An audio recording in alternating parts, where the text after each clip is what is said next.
ആദ്യമായി ക്ഷമാപണം. താമസിച്ചു പോയതിൽ ദയവായി ക്ഷമിക്കണം. കുറച്ച് വിരുന്നുകാരുടെ ഒരു പ്രശ്നമുണ്ട് വീട്ടിൽ, അതാണ് ഇങ്ങനെ സംഭവിച്ചത്. നമുക്ക് പ്രാർത്ഥനയോടെ ദൈവസന്നിധിയിലിരിക്കാം. ഗലാത്യ ലേഖനത്തിൽ നിന്ന് നമ്മൾ തുടർച്ചയായി ചിന്തിച്ചു വരികയാണല്ലോ. കഴിഞ്ഞ ആഴ്ചയിൽ 2-ാം അധ്യായം അതിൻ്റെ 1 മുതലുള്ള വാക്യങ്ങൾ, അതിൽ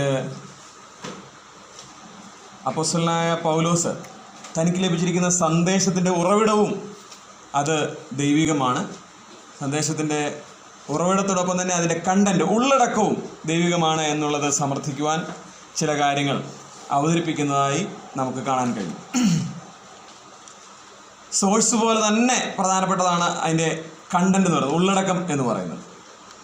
അതുമായി ബന്ധപ്പെട്ട് പൗലോസ് ഇവിടെ പറയുന്ന കാര്യം, താന് 14 ആണ്ട് കഴിഞ്ഞിട്ട് ബർന്നബാസുമായി തീത്തോസിനെയും കൂട്ടിക്കൊണ്ട് യെരുശലേമിലേക്ക് പോയി ഒരു വെളിപ്പാടനുസരിച്ചായിരുന്നു പോയത്.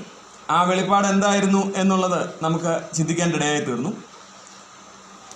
തൻ്റെ പ്രസംഗത്തെക്കുറിച്ച് ഒരു സംശയമുള്ളത് കൊണ്ടോ ഒന്നുമല്ല, എന്നാൽ അവിടെയുള്ള പ്രത്യേകിച്ച്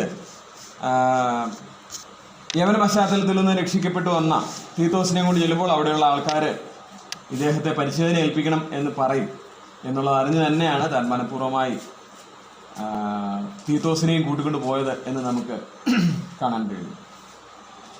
അവിടെയുള്ള ആ നുഴഞ്ഞുകയറ്റക്കാർ അല്ലെങ്കിൽ ആ ഇൻഫിൽട്രേറ്റേഴ്സ്, അവരുടെ പ്രധാനപ്പെട്ട 2 ഉദ്ദേശങ്ങൾ നമുക്ക് കാണാനായിട്ട് കഴിയും. എന്തൊക്കെയായിരുന്നത്?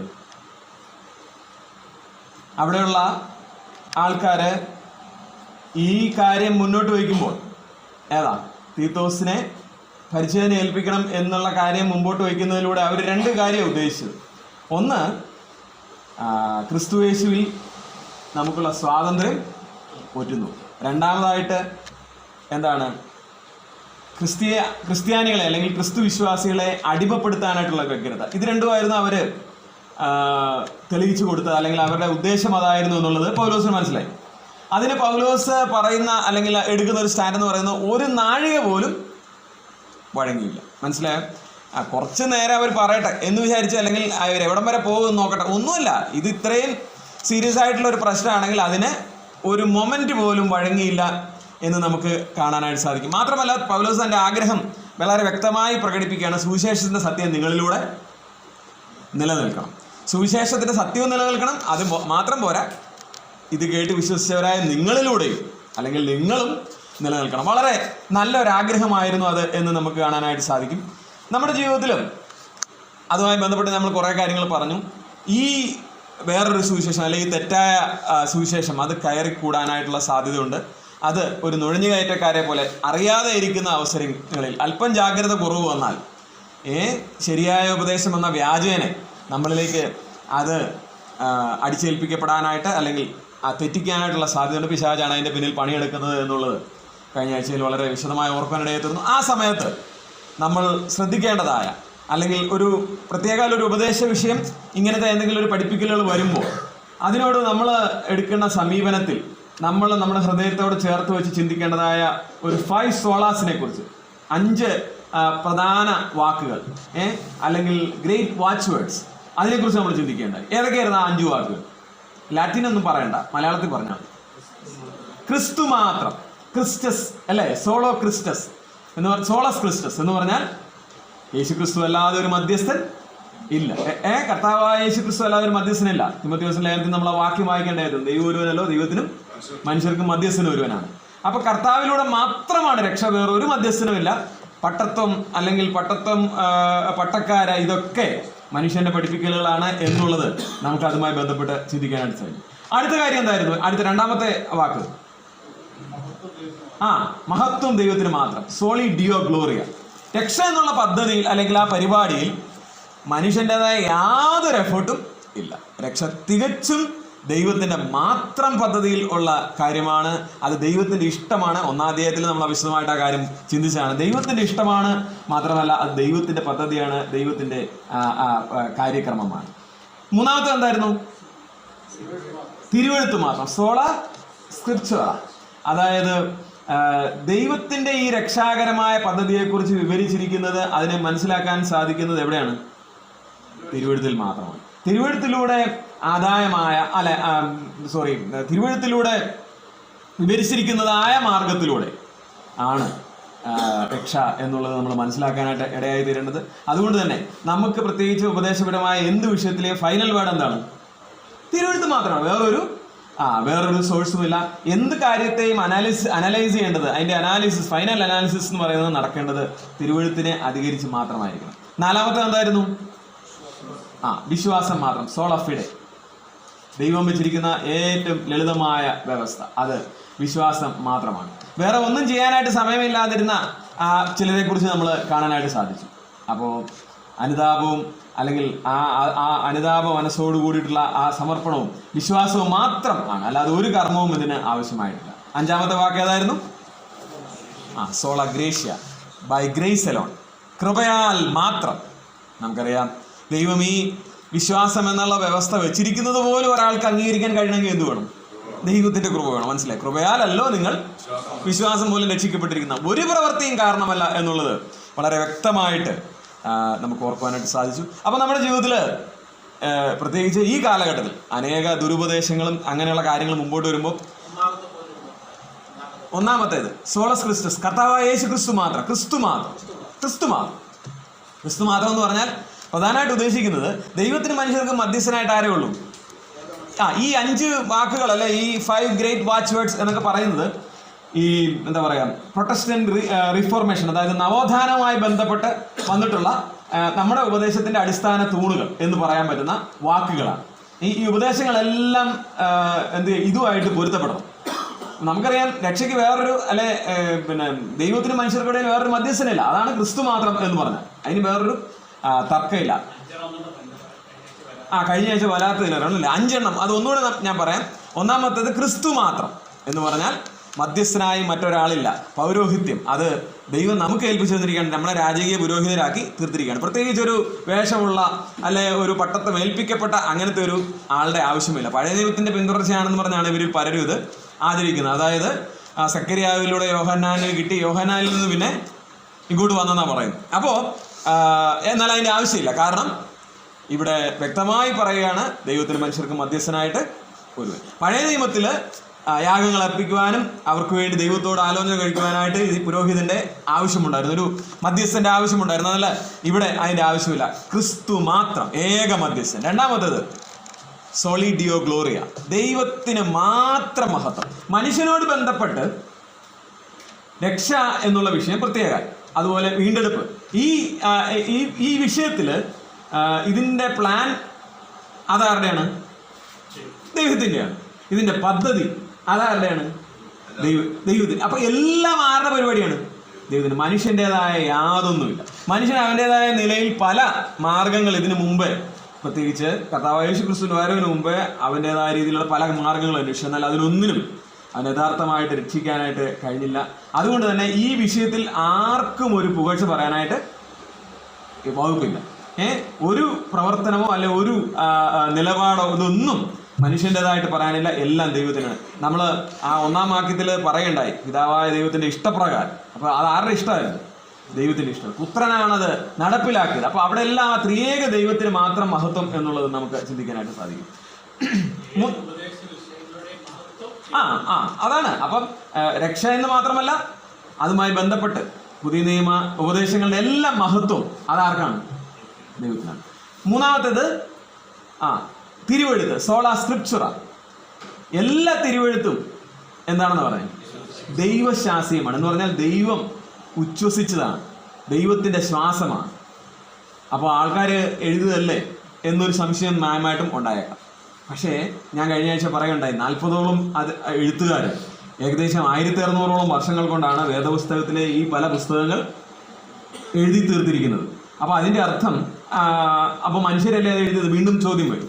എന്നാൽ നമ്മൾ വേദപുസ്തകം ആദ്യ അവസാനം പരിശോധിച്ചാൽ ഇത് ഒരൊറ്റ ഇരിപ്പിന് എഴുതിയതുപോലെ കൃത്യമായിട്ട് കണക്റ്റഡായിട്ട് ഒന്നിനോടൊന്ന് ബന്ധപ്പെട്ട് ഇരിക്കുന്നത് കാണാനായിട്ട് സാധിക്കും. അതിൻ്റെ ആശയം എന്താണ്? ഇത് എഴുതിയത് ശരിക്കും ഒരാളാണ്, ദൈവമാണ്. ദൈവത്തിൻ്റെ പരിശുദ്ധാത്മാവാണ് ഇതിൻ്റെ എഴുത്തുകാരൻ. ഇതിൻ്റെ ബ്ലൂ പ്രിന്റ്, ഇതിൻ്റെ ആദ്യ കോപ്പി അല്ലെങ്കിൽ അതിൻ്റെ ഒറിജിനൽ അതെവിടെയാണെന്നറിയോ? 110-ാം സങ്കീർത്തനത്തിൽ എഴുതിയിട്ടുണ്ട്, സ്വർഗത്തിൽ എന്നേക്കും സ്ഥിരമായിരിക്കുന്ന ദൈവത്തിൻ്റെ വചനം. അപ്പം ദൈവത്തിൻ്റെ വചനം, അതിൻ്റെ ശക്തി എന്ന് പറയുന്നത് ഭയങ്കര ഒരു സംഭവമാണ്. നമ്മൾ ഈ പ്രസംഗിക്കുമ്പോഴും അല്ലെങ്കിൽ ഇതൊക്കെ ചെയ്യുമ്പോഴും പലപ്പോഴും ആ കാര്യത്തിൽ ചിലപ്പോൾ ഊന്നൽ കൊടുക്കാറില്ല. ഞാൻ എന്നെക്കുറിച്ചും പലപ്പോഴും ഞാനത് ചിന്തിച്ചിട്ടുണ്ട്. നമ്മൾ ഒത്തിരി കഥ പറയും, പിന്നെ ഉപമകൾ പറയും, വിശദീകരിക്കാനായിട്ട് നോക്കും. ഒന്നും വേണ്ട, വാക്യം ധാരാളമായി പറഞ്ഞാൽ മതി. അങ്ങനെ ചെയ്യുന്നവരെ ഓർത്ത് ഞാൻ കർത്താവിനെ സ്തുതിക്കുകയാണ്. എന്ന് പറഞ്ഞാൽ ദൈവത്തിൻ്റെ വചനമാണ് മനുഷ്യൻ്റെ ഹൃദയത്തിൽ എന്ത് ചെയ്യുന്നത്? ക്രിയ ചെയ്യുന്നത്. തിരുവെഴുത്ത് അത് മനുഷ്യനെ ജീവിപ്പിക്കുന്നതാണ്. കെടുന്ന ബീജത്താലല്ല, കെടാത്തതിനാൽ എന്ന് പത്രോസ് അപ്പോസ്തലൻ പറയണം. അപ്പം ദൈവത്തിൻ്റെ വചനം ജനിപ്പിക്കാനായിട്ട് കഴിവുള്ളതാണ്. ദൈവത്തിൻ്റെ വചനം അത് അതിൽ നിന്ന് വ്യത്യസ്തമായിട്ട് അല്ലെങ്കിൽ അതിന് വിപരീതമായിട്ടുള്ള ഒരു ഉപദേശമോ ഒരു പഠിപ്പിക്കലോ ഒന്നും നമുക്ക് സ്വീകരിക്കാനായിട്ട് പാടില്ല. ഞാൻ കഴിഞ്ഞ ആഴ്ച പറയണ്ടായി ബെരോവയിലുള്ള വിശ്വാസികളെ കുറിച്ച്. അവർ തെസലോനിക്കുള്ളവരെക്കാൾ ഉത്തമന്മാരായിരുന്നു. അവർ തിരുവെഴുത്തിലുള്ളത് അങ്ങനെ തന്നെയോ എന്ന് ദിനം പ്രതി ശോധന ചെയ്ത്. ഇത് കേട്ടാൽ മാത്രം പോരാ, ഈ ഞാൻ പറയുന്ന കാര്യമാണേലും ആര് പറയുന്നതാണേലും എന്ത് ചെയ്യണം, ഇത് ഇങ്ങനെ തന്നെയാണോ ഉള്ളത് എന്ന് ദിനം പ്രതി അതിനെ ശോധന ചെയ്യണം. അപ്പോൾ നമ്മുടെ അനാലിസിസ്, നമ്മളൊരു കാര്യം ഉറപ്പിക്കേണ്ടത്, നമ്മുടെ വിശ്വാസ പ്രമാണങ്ങൾ അല്ലെങ്കിൽ നമ്മുടെ അടിസ്ഥാന ഉപദേശം ഇതെല്ലാം ഉറപ്പിക്കേണ്ടത് എന്തിൻ്റെ അടിസ്ഥാനത്തിലായിരിക്കണം? തിരുവെഴുത്തിൻ്റെ അടിസ്ഥാനത്തിലായിരിക്കണം. അതാണ് സോള സ്ക്രിപ്ചറ എന്ന് പറയുന്നത്. നാലാമത്തേത് സോള ഫിഡെ, വിശ്വാസം മാത്രം. ദൈവത്തിൻ്റെ ഈ വലിയ രക്ഷ മനുഷ്യന് കരഗതമാക്കുവാനായിട്ട് വേറെ ഒന്നും വേണ്ട. ഏറ്റവും ലളിതമായ ഒരു വ്യവസ്ഥ അത് വെച്ചിരിക്കുകയാണ്. വിശ്വാസത്താൽ രക്ഷപ്പെടാനായിട്ട് സാധിക്കും. അഞ്ചാമത്തേത് കൃപ. ഞാൻ ഇപ്പോൾ പറഞ്ഞ പോലെ തന്നെ ആ വിശ്വാസവും നമ്മുടെ ജീവിതത്തിൽ ഏറ്റെടുക്കണമെന്നുണ്ടെങ്കിൽ അതിനോട് ദൈവത്തിൻ്റെ വചന പരിശുദ്ധാത്മാവ് ഇത് മനുഷ്യൻ്റെ ഹൃദയത്തോട് ഹേമിക്കുകയാണ്. പാപത്തെക്കുറിച്ച്, നീതിയെക്കുറിച്ച്, ന്യായവിധിയെക്കുറിച്ചൊക്കെ. അപ്പോൾ ആ സമയത്ത് അത് ഒന്ന് സ്വീകരിക്കാൻ, അത് ഏറ്റെടുക്കാൻ, ദൈവത്തിൻ്റെ ആ വചനത്തിൽ ആശ്രയിക്കാൻ അതിനും ആരുടെ കൃപ വേണം? ദൈവത്തിൻ്റെ കൃപ വേണം. അപ്പോൾ അതാണ് അത് ഗ്ലോറി ടു ഗോഡ്. ദൈവത്തിന് മാത്രമാണ് അതിനകത്ത് മഹത്വം എന്ന് പറയുന്നത്.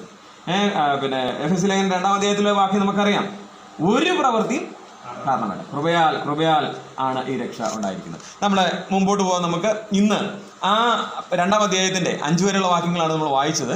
അതിനുശേഷം മുമ്പോട്ട് വരുമ്പോൾ 6-ാം വാക്യം മുതൽ, അത് കഴിഞ്ഞ ആഴ്ച വായിച്ചാണ്, പ്രമാണികളായവരോ അവർ പണ്ട് എങ്ങനെയുള്ളവർ ആയിരുന്നാലും എനിക്ക് ഏതുമില്ല, ദൈവം മനുഷ്യൻ്റെ മുഖം നോക്കുന്നില്ല, പ്രമാണികൾ എനിക്ക് ഒന്നും ഗ്രഹിപ്പിച്ചു തന്നിട്ടില്ല.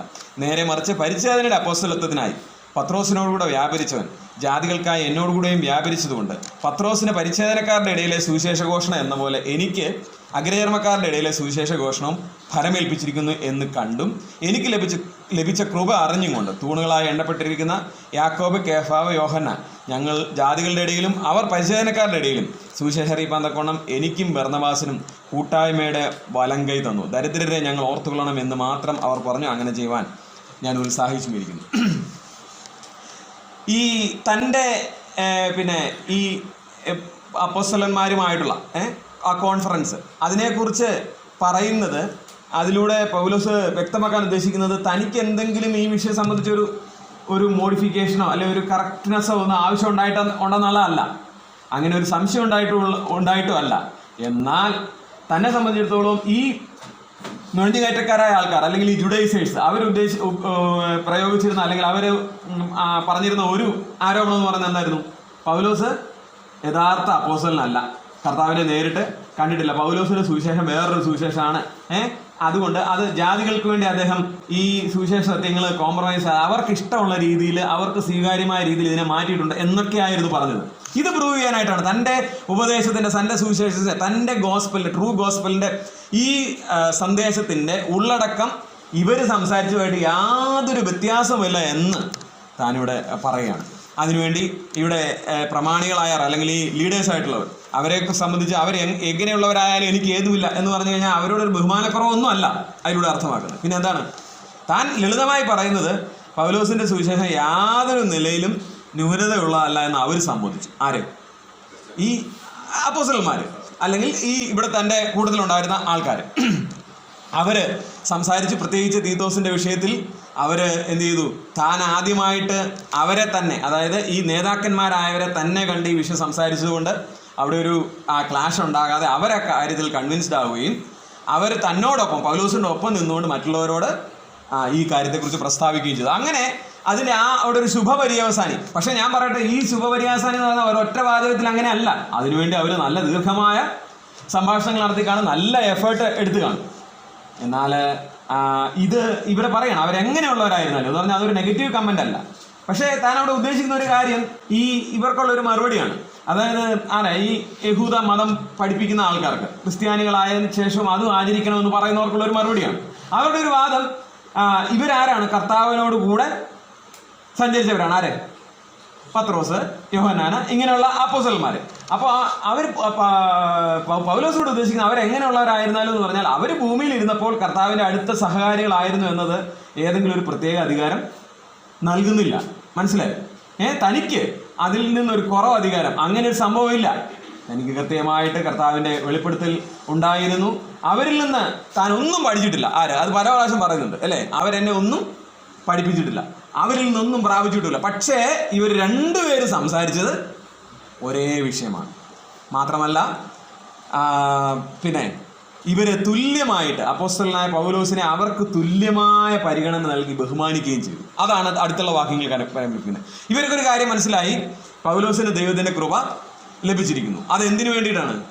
രക്ഷിക്കപ്പെടാനായിട്ടാണ്. രക്ഷിക്കപ്പെട്ടതിന് ശേഷം മുന്നോട്ട് പോകുന്നത് ജാതികൾക്ക് അല്ലെങ്കിൽ പരിച്ഛേദനക്കാരല്ലാത്ത വിജാതീയരായിട്ടുള്ള ആൾക്കാർക്ക്, അവർക്ക് അവരുടെ ഇടയിൽ ഈ ശുശ്രൂഷ തുടരുവാൻ ദൈവം പൗലോസിനെ എഴുന്നേൽപ്പിച്ചിരിക്കുന്നു. മറ്റവരെ സംബന്ധിച്ചിടത്തോളം എന്താണ്? ജാതികളുടെ ഇടയിലല്ല, യഹൂദന്മാരുടെ ഇടയിലുള്ള സുവിശേഷീകരണമാണ്. അത് അവർ ചെയ്യുന്നു. പൗലോസും ബർന്നബാസും അല്ലെങ്കിൽ തന്നോട് കൂടെയുള്ള ആൾക്കാർ ജാതീയമായ ആൾക്കാരുടെ അല്ലെങ്കിൽ മറ്റ് ജാതികളുടെ ഇടയിലേക്ക് പോയി പ്രവർത്തിക്കുന്നു. ഇവർ തമ്മിൽ ഇതിനകത്തൊരു അഭിപ്രായ വ്യത്യാസമില്ല. മറിച്ച് എന്താ ചെയ്തത്? അവർ കൂട്ടായ്മയുടെ വലങ്കരം കൊടുത്തു. രണ്ടുപേരും അങ്ങോട്ടും ഇങ്ങോട്ടും പ്രോത്സാഹിപ്പിച്ചു. എത്ര നല്ല ഒരു മാതൃകയാണ് എന്ന് നമുക്ക് കാണാനായിട്ട് സാധിക്കും. യഹൂദന്മാരുടെ ഇടയിലേക്ക് പത്രോസിനെ സുവിശേഷ ദൗത്യം പരമേൽപ്പിച്ചതുപോലെ ജാതികളുടെ ഇടയിലേക്ക് പൗലോസിനെ സുവിശേഷ ദൗത്യം കർത്താവ് പരമേൽപ്പിച്ചിരിക്കുന്നു എന്ന് അവർ മനസ്സിലാക്കി. ഈ കൂട്ടായ്മയുടെ വലങ്കൈ കൊടുത്തു എന്ന് പറഞ്ഞാൽ അതൊരു ഓർഡിനേഷൻ ഒന്നും അല്ല, അല്ലെങ്കിൽ ഒരു കൈവപ്പോ അധികാരപ്പെടുത്തലോ ഒന്നുമല്ല. വളരെ ലളിതമായി പറഞ്ഞു കഴിഞ്ഞാൽ that is a sign of agreement. എന്താണ്? അവരൊരു ഒന്നിച്ച് ചെയ്യാം അല്ലെങ്കിൽ ഒന്നിച്ച് മുന്നേറാം എന്നുള്ളതിൻ്റെ ഒരു അടയാളമായിട്ട്, അല്ലെങ്കിൽ അവർ പരസ്പരം വിശ്വസിക്കുന്നു, പരസ്പരം അവർ ആശ്രയിക്കുന്നു, അല്ലെങ്കിൽ പരസ്പരം അവർ പ്രോത്സാഹിപ്പിക്കുന്നു എന്നതിൻ്റെ അടിസ്ഥാനമായിട്ട് നമുക്കിതിനെ കാണാനായിട്ട് സാധിക്കും. മാത്രമല്ല ഒരു ഡിവിഷൻ ഓഫ് ലേബർ. ഇപ്പം നമുക്കറിയാം, എല്ലാ സ്ഥലത്തും ഒരാൾക്ക് പോയി പ്രവർത്തിക്കാൻ പറയാനേ പറ്റത്തില്ല. അപ്പോൾ അതിനെന്ത് ചെയ്യുന്നു? ദൈവം ആ ഭാരം നൽകിയിരിക്കുന്ന അനുസരിച്ച് ജാതികളുടെ ഇടയിലേക്ക് ആര് പോകുന്നു? പൗലോസ് തൻ്റെ സഹപ്രവർത്തകരുമായി പോകുന്നു. ഇങ്ങേ വശത്തേക്ക് അല്ലെങ്കിൽ യഹൂദന്മാരുടെ ഇടയിൽ ആര് പ്രവർത്തിക്കുന്നു? പത്രോസും യോഹന്നാനും യാക്കോബും അവരൊക്കെ പ്രവർത്തിക്കുന്നു. അവർ ഒറ്റ കാര്യം മാത്രമേ പറഞ്ഞുള്ളൂ. നിങ്ങൾ പോകുന്ന വഴിക്ക് പൗലോസെ പറ്റുന്നവരെയൊക്കെ പരിചയം ഏൽപ്പിക്കണമെന്നാണോ പറഞ്ഞത്? അല്ല. എന്നാ പറഞ്ഞ ഒറ്റ കാര്യം? ദരിദ്രരെ ഓർത്തോളാം. ഇതാണ് കർത്താവായ യേശു താൻ ഈ ഭൂമിയിലായിരുന്നപ്പോൾ താൻ ഈ അധ്വാനിക്കുന്നവരും ഭാരം ചുമക്കുന്നവരും ബലഹീനരും പാപികളുമായവരെ സ്നേഹത്തോടെ വിളിക്കുകയായിരുന്നു. മനസ്സിലായോ? തൻ്റെ അടുക്ക വന്നവരൊക്കെ അങ്ങനെയുള്ള ആൾക്കാരായിരുന്നു കൂടുതൽ. ഒരു ഗതിയുമില്ലാത്ത അല്ലെങ്കിൽ ഒരു നിലയിൽ ആശ്രയിക്കാൻ ഒരു വകുപ്പുമില്ലാത്ത അങ്ങനത്തെ ദരിദ്രരായവർ, ആത്മാവിലും ദരിദ്രർ, അതുപോലെ ഭൗമികമായും ദരിദ്രർ. ഇവരെ സംബന്ധിച്ച് ഇപ്പോൾ ആ ദാരിദ്ര്യം ഒട്ടും കുറയാൻ വകുപ്പില്ല. കാരണം എന്നാണെന്നറിയോ? ഇവരിപ്പോൾ ആർക്കെതിരാണ്? കർത്താവ് പറഞ്ഞ യോഹന്നാന്റെ സുവിശേഷത്തിലൊക്കെ നമ്മൾ വായിച്ച് വിശദമായി പഠിച്ചതാണ്. ലോകത്തിൽ ഉള്ളവർ എനിക്ക് എതിരാണ്, അല്ലെങ്കിൽ അവർ നിങ്ങൾ എന്നെ പോലെ എൻ്റെ ശിഷ്യന്മാരാകുമ്പോൾ നിങ്ങൾക്കും ആരെതിരാകും? ലോകം എതിരാകും. അത് തന്നെ ഇവിടെ സംഭവിച്ചു. ഭരണകൂടം ആർക്കെതിരാണ്? ക്രിസ്ത്യാനികളായിട്ട് ഈ മാർഗം അന്വേഷിച്ച് വരുന്ന ആൾക്കാർക്കെതിരാണ്. അവരെ പൂർണ്ണമായിട്ടും അവോയ്ഡ് ചെയ്യുന്ന, അവരെ അത് മാത്രമല്ല ഒഴിവാക്കുന്നതിനേക്കാൾ ഉപരി ഇവിടെ നിന്നാണ് ഉപദ്രവമാണ്. അപ്പോൾ ഇവർക്ക് സാമ്പത്തികമായിട്ട് എന്തെങ്കിലുമൊക്കെ സമ്പാദിക്കാനുള്ള അവസരമുണ്ടോ? ഇല്ല. വളരെ വലിയ ഒരു ബുദ്ധിമുട്ടേറിയ ഒരു അനുഭവത്തിലൂടെ പോവാണ്. അവർക്കുള്ളത് പലതും കവർച്ച ചെയ്യപ്പെടുന്നു, അവരെ ഓടിക്കുന്നു, അവരുടെ വസ്തുവകകൾ ഇവർ കൈവശപ്പെടുത്തും. ഇങ്ങനെയൊക്കെയുള്ള ഒരുപാട് ബുദ്ധിമുട്ടുകൾ ആ കാലത്ത് അനുഭവിച്ചിട്ടുണ്ട്.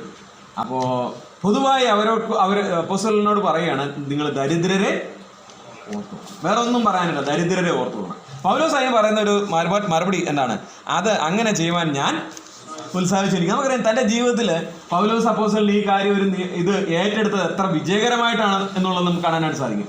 പൗലോസിൻ്റെ ജീവിതത്തിൽ തൻ്റെ പ്രവർത്തനത്തിൽ ഈ വിശ്വാസികൾക്ക് ഒരു ഭാരമാകരുതെന്ന് വിചാരിച്ചിട്ട് താൻ എന്ത് ചെയ്തു? സ്വന്തം കൈകൊണ്ട് അധ്വാനിച്ച് ശുശ്രൂഷ ചെയ്തു. ഇനി അതും പോരാഞ്ഞിട്ട് പലപ്പോഴും എന്ത് ചെയ്തു, ഇങ്ങനെയുള്ളവരെ സഹായിക്കാനായിട്ട് പല ധനശേഖരണവും ഒക്കെ ചെയ്ത് നമുക്ക് കാണാനായിട്ട് സാധിക്കും. അപ്പോസ്തല പ്രവൃത്തി 11-ാം അധ്യായത്തില് ആ ഫണ്ട് റേസിങ് അല്ലെങ്കിൽ ആ ഫിനാൻഷ്യൽ റിലീഫിന്റെ കാര്യത്തിൽ അവർ ഇടപെടുന്ന നമുക്ക് കാണാനായിട്ട് സാധിക്കും. മാത്രമല്ല ഈ 1 കൊരിന്ത്യർക്ക് എഴുതിയ ലേഖനം 16-ാം അധ്യായം അതിന്റെ 1 മുതൽ 3 വരെയുള്ള വാക്യങ്ങൾ വായിക്കുമ്പോൾ അവിടെ ഇതുപോലെ തന്നെ ഒരു ലാർജ് വെൽഫെയർ, അത് ആവശ്യക്കാരായ ക്രിസ്ത്യാനികൾക്ക് വേണ്ടിയിട്ട്, ജെറുസലേമിലുള്ള കഷ്ടം അനുഭവിക്കുന്ന ആൾക്കാർക്ക് വേണ്ടിയിട്ട് പൗലോസ് മുൻകൈ എടുത്ത് ചെയ്യിക്കുന്നതായിട്ട് നമുക്ക് കാണാനായിട്ട് സാധിക്കും. അപ്പോൾ ഈ 2-ാം അധ്യായത്തിന്റെ 10-ാമത്തെ വാക്യം വരെയുള്ള ഭാഗങ്ങളിൽ പ്രധാനമായിട്ട് അപ്പോസ്തലനായ പൗലോസ് താൻ പ്രൂവ് ചെയ്യാൻ ശ്രമിക്കുന്നത്, എൻ്റെ സന്ദേശം അതിൻ്റെ ഉള്ളടക്കം അത് ആരിൽ നിന്നാണ്? കർത്താവായ യേശുക്രിസ്തു. ഞാൻ സ്വന്തമായി കൊണ്ടുവന്നതല്ല, വേറൊരു സുവിശേഷം അതുകൊണ്ട് ഇനി വരാനായിട്ട് പാടില്ല. ഇനി ഞാൻ തന്നെ വന്ന് പറഞ്ഞാലും എന്ത് ചെയ്യാൻ പാടില്ല? അംഗീകരിക്കാനായിട്ട് പാടില്ല. കർത്താവ് നമ്മളെ സഹായിക്കട്ടെ. ഈ സുവിശേഷത്തിന്റെ ഉറവിടം അത് മുകളിൽ നിന്നാണ്, ഉയരത്തിൽ നിന്നാണ്. ഇറ്റ്സ് എന്താ പറയുക, അതിൻ്റെ ഉള്ളടക്കവും എവിടെ നിന്നാണ്? അല്ലെ, എവിടെ നിന്നാണ്? ദൈവികമാണ്, ഉയരത്തിൽ നിന്ന് ആണ്, യാതൊരു സംശയവുമില്ല. നമുക്ക് അതിൻ്റെ അടുത്ത വാക്യങ്ങൾ, അതായത് 11 മുതലുള്ള വാക്യങ്ങൾ വായിക്കാം. മുഴുവൻ തീർക്കാൻ പറ്റുമെന്ന് എനിക്ക് അറിയത്തില്ല, എന്നാലും നമുക്കൊരു 15 വരെ വായിക്കാം.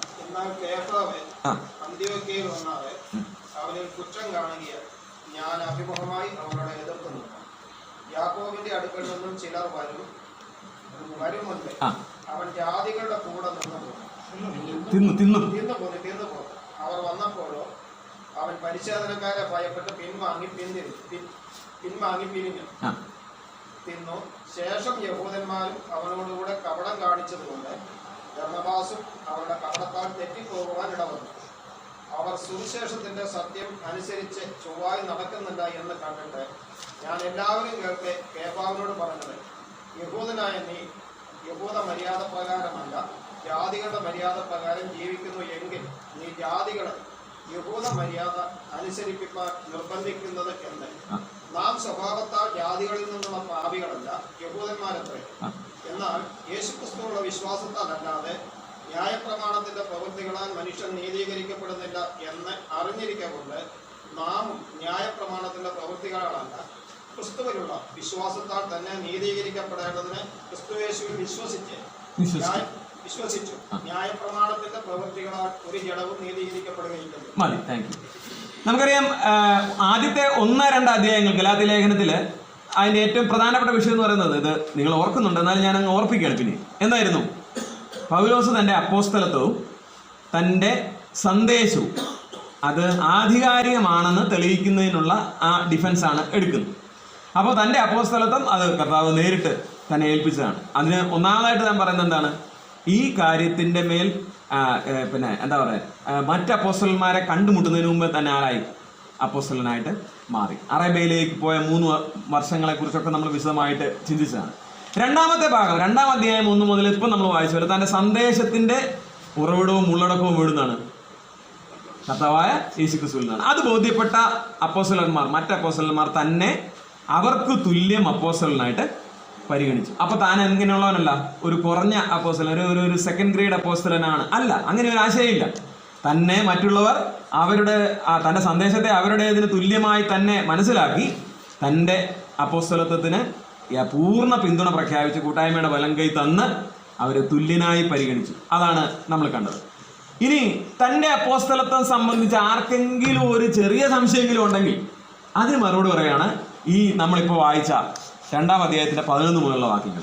നമുക്കറിയാം, ആ അപ്പോസ്തലന്മാരിലെ പ്രധാനിയായ പത്രോസ് വളരെ ധൈര്യശാലിയായിട്ട് അവിടെ പ്രവർത്തനങ്ങളൊക്കെ നടത്തിക്കൊണ്ടിരിക്കുക. ഈ പത്രോസിനെ ഒരു പ്രത്യേക വിഷയത്തിൽ എതിർത്ത് നിൽക്കുവാനായിട്ട്, ശാസിക്കുവാനായിട്ട്, അല്ലെങ്കിൽ തിരുത്തുവാനായിട്ടുള്ള അവസരം വരെ ആരുപയോഗിച്ചു?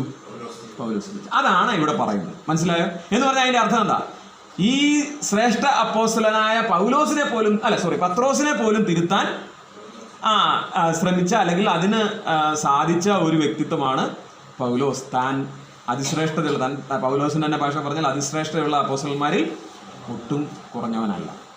ഇതാണ് താൻ ഇവിടെ പ്രൂവ് ചെയ്തത്. നമുക്ക് ഈ ഭാഗത്തേക്ക് വരാം. ഇവിടുത്തെ സംഭവം എന്ന് പറയുന്നത്, പത്രോസ് എന്താ പറയുക, അന്ത്യോക്യയിലേക്ക് വന്നു.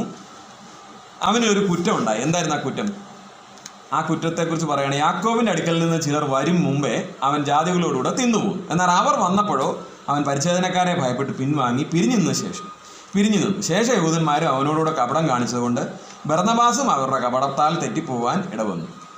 അവർ സുവിശേഷത്തിൻ്റെ സത്യം അനുസരിച്ച് ചൊവ്വായി നടക്കുന്നില്ല എന്ന് ഞാൻ കണ്ടു, അല്ലെങ്കിൽ കണ്ടിട്ട് എന്ന് പറഞ്ഞ് തുടർന്ന് പോവാണ്. പ്രശ്നം എന്താണെന്ന് വെച്ചാൽ, അപ്പോസ്തലനായ പൗലോസ് യെരുശലേം ചെന്നപ്പോൾ കർത്താവ് തന്നെ ശുശ്രൂഷ ബലമേൽപ്പിച്ചതിനെ കുറിച്ച് അവർ മനസ്സിലാക്കി. ഈ സന്ദേശത്തിൻ്റെ ഉറവിടവും ഉള്ളടക്കവും എല്ലാം ദൈവികമാണ് എന്ന് തിരിച്ചറിഞ്ഞിട്ട് ഞാനിപ്പോൾ പറഞ്ഞ പോലെ കൂട്ടായ്മയുടെ വലങ്കരം കൊടുത്തു. വളരെ സന്തോഷം. പക്ഷേ അത് കഴിഞ്ഞിട്ട് ഉടനെ തന്നെ ആയിരിക്കാം, അധികം താമസം ഉണ്ടായിട്ട്. കാരണം ഈ സംഭവം അപ്പോസ്തല പ്രവൃത്തി പറഞ്ഞിട്ടില്ല. ഏതാ ഇപ്പം നമ്മൾ ഈ വായിച്ച ഈ ഭാഗം അപ്പോസ്തല പ്രവൃത്തിയിൽ കാണാനായിട്ട് സാധിക്കും. നമ്മുടെ ഇതൊക്കെ വായിച്ചു കളഞ്ഞല്ലേ, കുഴപ്പമില്ല പോട്ടെ. അപ്പോൾ അവിടെ അത് കാണാനായിട്ട് സാധിക്കുന്നില്ല. അതുകൊണ്ട് വേദപണ്ഡിതന്മാർ പറയുന്നത് തീത്തോസും ബർന്നബാസും പൗലോസുമായിട്ട് യെരുശലേമിൽ ചെന്ന് അവർ മടങ്ങി പോന്നിട്ട് അധികം താമസിയാതെ ഉടനെ തന്നെ പത്രോസ് അന്ത്യോക്യയിലേക്ക് ഇവരോടൊപ്പം വരുന്നു. ആ സമയത്താണ് ഈ സംഭവം നടക്കുന്നത്. ഇവിടെ എന്താ വന്നത്, പത്രോസ് തിരിച്ചു വന്നപ്പം പത്രോസ് ഒരു കാര്യം ചെയ്തു. ആദ്യമേ എല്ലാവരോടും കൂടെ വിജാതീയരായ ഈ അഗ്രകർമ്മികളോടുകൂടെ അല്ലെങ്കിൽ ഈ പരിച്ഛേദന ആൾക്കാരോടുകൂടെ താൻ ഭക്ഷണം കഴിച്ച് ഒരു ദിവസം തന്നെ പല മീൽ ടൈംസ് ഉണ്ടാവും. അങ്ങനെ എല്ലാ നേരവും അങ്ങനെ ചെയ്തു പോന്നു. അങ്ങനെയാണ് അവിടെ വായിക്കുന്നത്. അവൻ ജാതികളോടുകൂടെ തിന്നു പോന്നു. That was continuing. ഒരു പ്രശ്നമില്ലായിരുന്നു. പക്ഷേ യാക്കോബിൻ്റെ അടുത്തിൽ നിന്ന് പറഞ്ഞാൽ യെരുശലേമിൽ നിന്ന് ചില ആൾക്കാർ വന്നു. അവർ യാക്കോബിൻ്റെ അടുത്ത് യഹൂദന്മാരായിട്ടുള്ള ആൾക്കാർ അല്ല. യാക്കോബ് ഇങ്ങനെ പറഞ്ഞിട്ടൊന്നും ഉണ്ടാകത്തൊന്നുമില്ല. കാരണം യാക്കോബ് തന്നെ നമുക്കറിയാം യെരുശലേം കൗൺസിലിൽ പറയുന്നത് എന്താണ്, ഇത് അങ്ങനെ ഒരു ആവശ്യമില്ല എന്നുള്ളതാണ്. അപ്പോൾ മേ ബി പറഞ്ഞാലും പറഞ്ഞില്ലെങ്കിൽ അല്ലെങ്കിൽ അവരുടെ പ്രാക്ടീസ് എന്തായിരുന്നാലും ഇവരെന്ത് ചെയ്യും, വന്നിട്ട് ഈ കാര്യത്തിൽ പത്രോസിനെ വേണമെങ്കിൽ ഒന്ന് ഇളക്കി കാണും, ഒരു കുറ്റം പറഞ്ഞു കാണും. ഇനി പറഞ്ഞാലും പറഞ്ഞില്ലെങ്കിലും ഇവരെ പേടിച്ചിട്ട്, അതവൾ പ്രത്യേകം എഴുതിയിട്ടുണ്ട്, അവരെ ഭയപ്പെട്ട് പരിച്ഛേദനക്കാരെ ഭയപ്പെട്ട് പിൻവാങ്ങി പിരിഞ്ഞു നിന്നു എന്ന് പറഞ്ഞാൽ ഇന്നലെ വരെ ഇദ്ദേഹം 3 നേരം വന്നിട്ട് ഇവരുടെ കോളത്ത് കൈയിട്ട് നല്ല സുഖമായിട്ട് ചാപ്പാട് അടിച്ചുകൊണ്ടിരുന്നു. ഗ്രാജുവലി ഓരോ നേരം വെച്ചൊക്കെ ചിലപ്പോൾ ആയിരിക്കാം, നമുക്കറിയില്ല. ഞാൻ ചിന്തിക്കുന്നത് അങ്ങനെ പെട്ടെന്ന് ക്രമേണ എന്ത് ചെയ്തു, ആ സ്വഭാവം മാറ്റി പുള്ളി കഴിക്കത്തില്ല, അവരുടെ കൂടെ കഴിക്കത്തില്ല. എനിക്കിപ്പോൾ വിശപ്പില്ലെന്നായിരിക്കും പറയുന്നതാണ്. അവരുടെ കൂട്ടത്തിൽ കഴിക്കത്തില്ല. എന്ത് സംഭവിച്ചു? ഈ കാര്യം അതിൻ്റെ ഒരു റിപ്പിൾസ്, അതിൻ്റെ എന്താ പറയുക, തുടർചലനങ്ങൾ എത്ര ഭയാനകമാണെന്ന് ആലോചിക്കണം. നമ്മൾ പലപ്പോഴും ഈ നേതൃത്വത്തിലുള്ള ആൾക്കാർ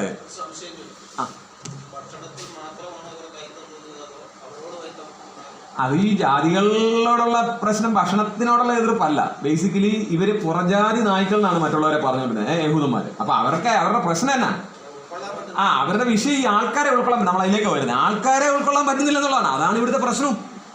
ഭക്ഷണം കഴിക്കാതിരിക്കുക എന്നുള്ളതല്ല വിഷയം, മനസ്സിലായോ? അവരെ അംഗീകരിക്കത്തില്ല. നമുക്കറിയാം എഫെസ്യ ലേഖനം പഠിപ്പിക്കുന്നതിനാ നമ്മൾ ഏത് ഭാഷയിൽ നിന്നും വംശത്തിൽ നിന്നും ജാതിയിലുള്ള ഒരാളിലും എല്ലാവരും ക്രിസ്തുവിൽ ഒരു ശരീരത്തിൻ്റെ അവയവങ്ങളാണെന്നാണ്. ഈ പറയുന്ന ഒരു ശരീരത്തിൻ്റെ അവയവം ആണെങ്കിൽ അത് അംഗീകരിക്കാതിരിക്കുകയാണ് ഈ പത്രോസ് ചെയ്തത്. ഇവിടെ എത്ര ഉപദേശപരമായ വലിയ പ്രശ്നമാണെന്ന് ആലോചിച്ച് നോക്കണം. അതാണ് ഈ പരസ്യമായിട്ട് ഇത്ര വലിയൊരു എതിർത്ത് നിന്ന് എന്ന് പറഞ്ഞാൽ ശാസിച്ച് തന്നെ പറയേണ്ടതായിട്ട് വന്നത്. അതിനെക്കുറിച്ച് നമ്മൾ ദീർഘമായിട്ട് തന്നെ ചിന്തിക്കേണ്ടതായിട്ടുണ്ട്. ഞാൻ പറഞ്ഞു വന്ന പോയിന്റ്, ഈ നേതൃത്വത്തിൻ്റെ ഒരു ചെറിയ ഒരു പെരുമാറ്റം അല്ലെങ്കിൽ ഒരു പിഴവ് എത്ര തുടർചലനങ്ങൾ ഉണ്ടാക്കും. ഈ ഭൂകമ്പമൊക്കെ ഉണ്ടാകുമ്പോൾ അല്ലെങ്കിൽ അങ്ങനെ അതിനൊക്കെ തുടർചലനങ്ങൾ ഉണ്ടാകും. ആദ്യം ഒരു സ്ഥലത്ത് ഒരു കുലുക്കം ഉണ്ടാകുന്നത്, അല്ലെങ്കിൽ ഒരു വെള്ളത്തിലേക്ക് ഒരു കല്ലെടുത്തിട്ട് കഴിഞ്ഞാൽ അല്ലേ ആ തിര ഉണ്ടാകുന്നത് ഒരെണ്ണം വലുതായിട്ടാണെങ്കിൽ പിന്നെ അത് തുടർന്ന് ഇങ്ങനെ തുടർമാനമായിട്ട് ആ റിപ്പിൾസ് സംഭവിക്കുന്ന നമുക്ക് കാണാനായിട്ട് സാധിക്കും. ഇതേ എഫക്റ്റ് തന്നെയാണ്. നിങ്ങൾ ശ്രദ്ധിച്ചായിരുന്നു അത്? പത്രോസ് എന്ത് ചെയ്തു? പിൻവാങ്ങി പിരിഞ്ഞു നിന്നു. ശേഷം എന്താ സംഭവിച്ചത്? മറ്റുള്ളവരും അങ്ങനെ തന്നെ ചെയ്തു. ഇതിലേറ്റവും സങ്കടകരമായ വിഷയം, സാക്ഷാൽ ബർന്നബാസ് എന്ന് പറഞ്ഞാൽ ഈ ജാതികളുടെ ഇടയിൽ പോയി പ്രവർത്തിച്ച് അവരോട് സുവിശേഷം പറഞ്ഞ് അവരെ രക്ഷയെങ്കിലേക്ക് കൊണ്ടുവന്ന് ആ ദൈവകൃപ കണ്ട് സന്തോഷിച്ചെന്നൊക്കെ നമ്മൾ അപ്പോസ്തല പ്രവൃത്തി വായിക്കുന്ന ഈ മനുഷ്യൻ, അല്ലെങ്കിൽ പൗലോസിന്റെ സന്തത സഹചാരി, ഇദ്ദേഹത്തിന് എന്ത് പറ്റി? ഇവരുടെ കപടത്തിൽ വീഴുവാനായിട്ട് ഇടയെത്തും. ഞാൻ പറഞ്ഞു വന്നത്, നേതൃത്വം എടുക്കുന്ന തീരുമാനങ്ങൾ, അവരുടെ നിലപാടുകൾ എത്ര ഗൗരവമുള്ളതാണ് എന്നുള്ളതാണ്.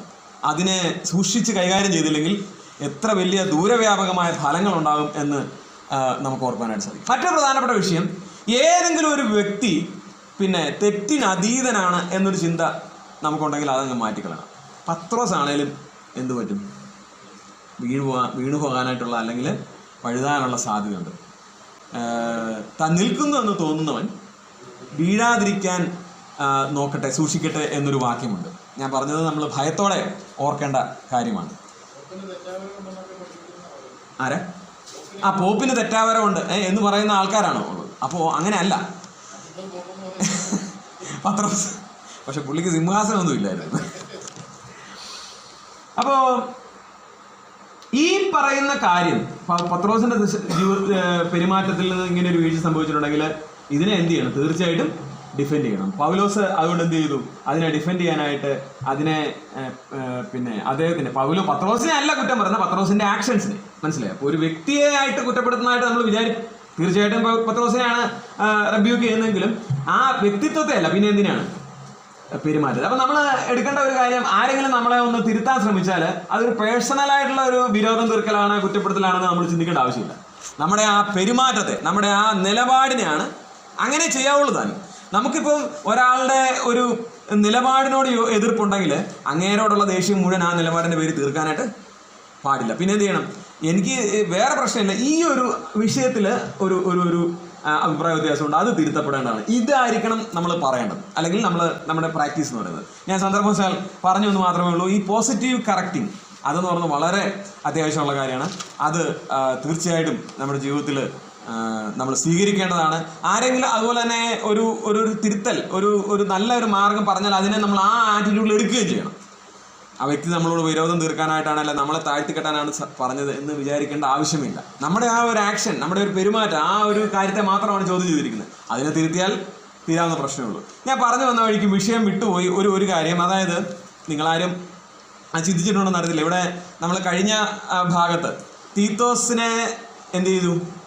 പരിച്ഛേദന ഏൽപ്പിക്കാനായിട്ട് അവർ നിർബന്ധിച്ചു, പക്ഷേ ഒരു നിമിഷം പോലും വഴങ്ങിയില്ല എന്ന് പറഞ്ഞു. അപ്പോൾ എന്നോട് ആൻലി ചോദിച്ച സംശയം ഇതാണ്, അങ്ങനെയാണെങ്കിൽ തിമോത്തിയോസിനെ എന്തിനാണ് പൗലോസ്?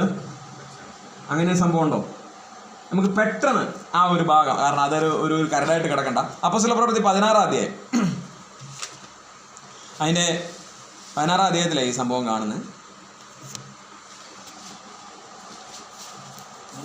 3-ാം വാക്യം. അവൻ തന്നോട് കൂടെ പോരണം എന്ന് പൗലോസ് ഇച്ഛിച്ചു. അവന്റെ അപ്പൻ യവനൻ എന്ന് അവിടങ്ങളിലുള്ള യഹൂദന്മാർ എല്ലാവരും അറിഞ്ഞിരുന്നതിനാൽ അവരെ വിചാരിച്ച് അവനെ പരിച്ഛേദന കഴിപ്പിച്ചു. ഓക്കെ, അപ്പൊ ഈ പൗലോസ് തന്നെ ഗലാത്യ ലേഖനത്തിൽ ഇത്ര ശക്തമായിട്ട് ഒരു നിമിഷം പോലും ഞാൻ അതിന് വഴങ്ങിക്കൊടുത്തില്ല, ഞങ്ങൾ കൊടുത്തില്ല എന്ന് പറഞ്ഞിട്ട് ഇവിടെ എന്താ ചെയ്ത്? പരിച്ഛേദന കഴിക്കും. ഇത് ഡബിൾ സ്റ്റാൻഡേർഡ്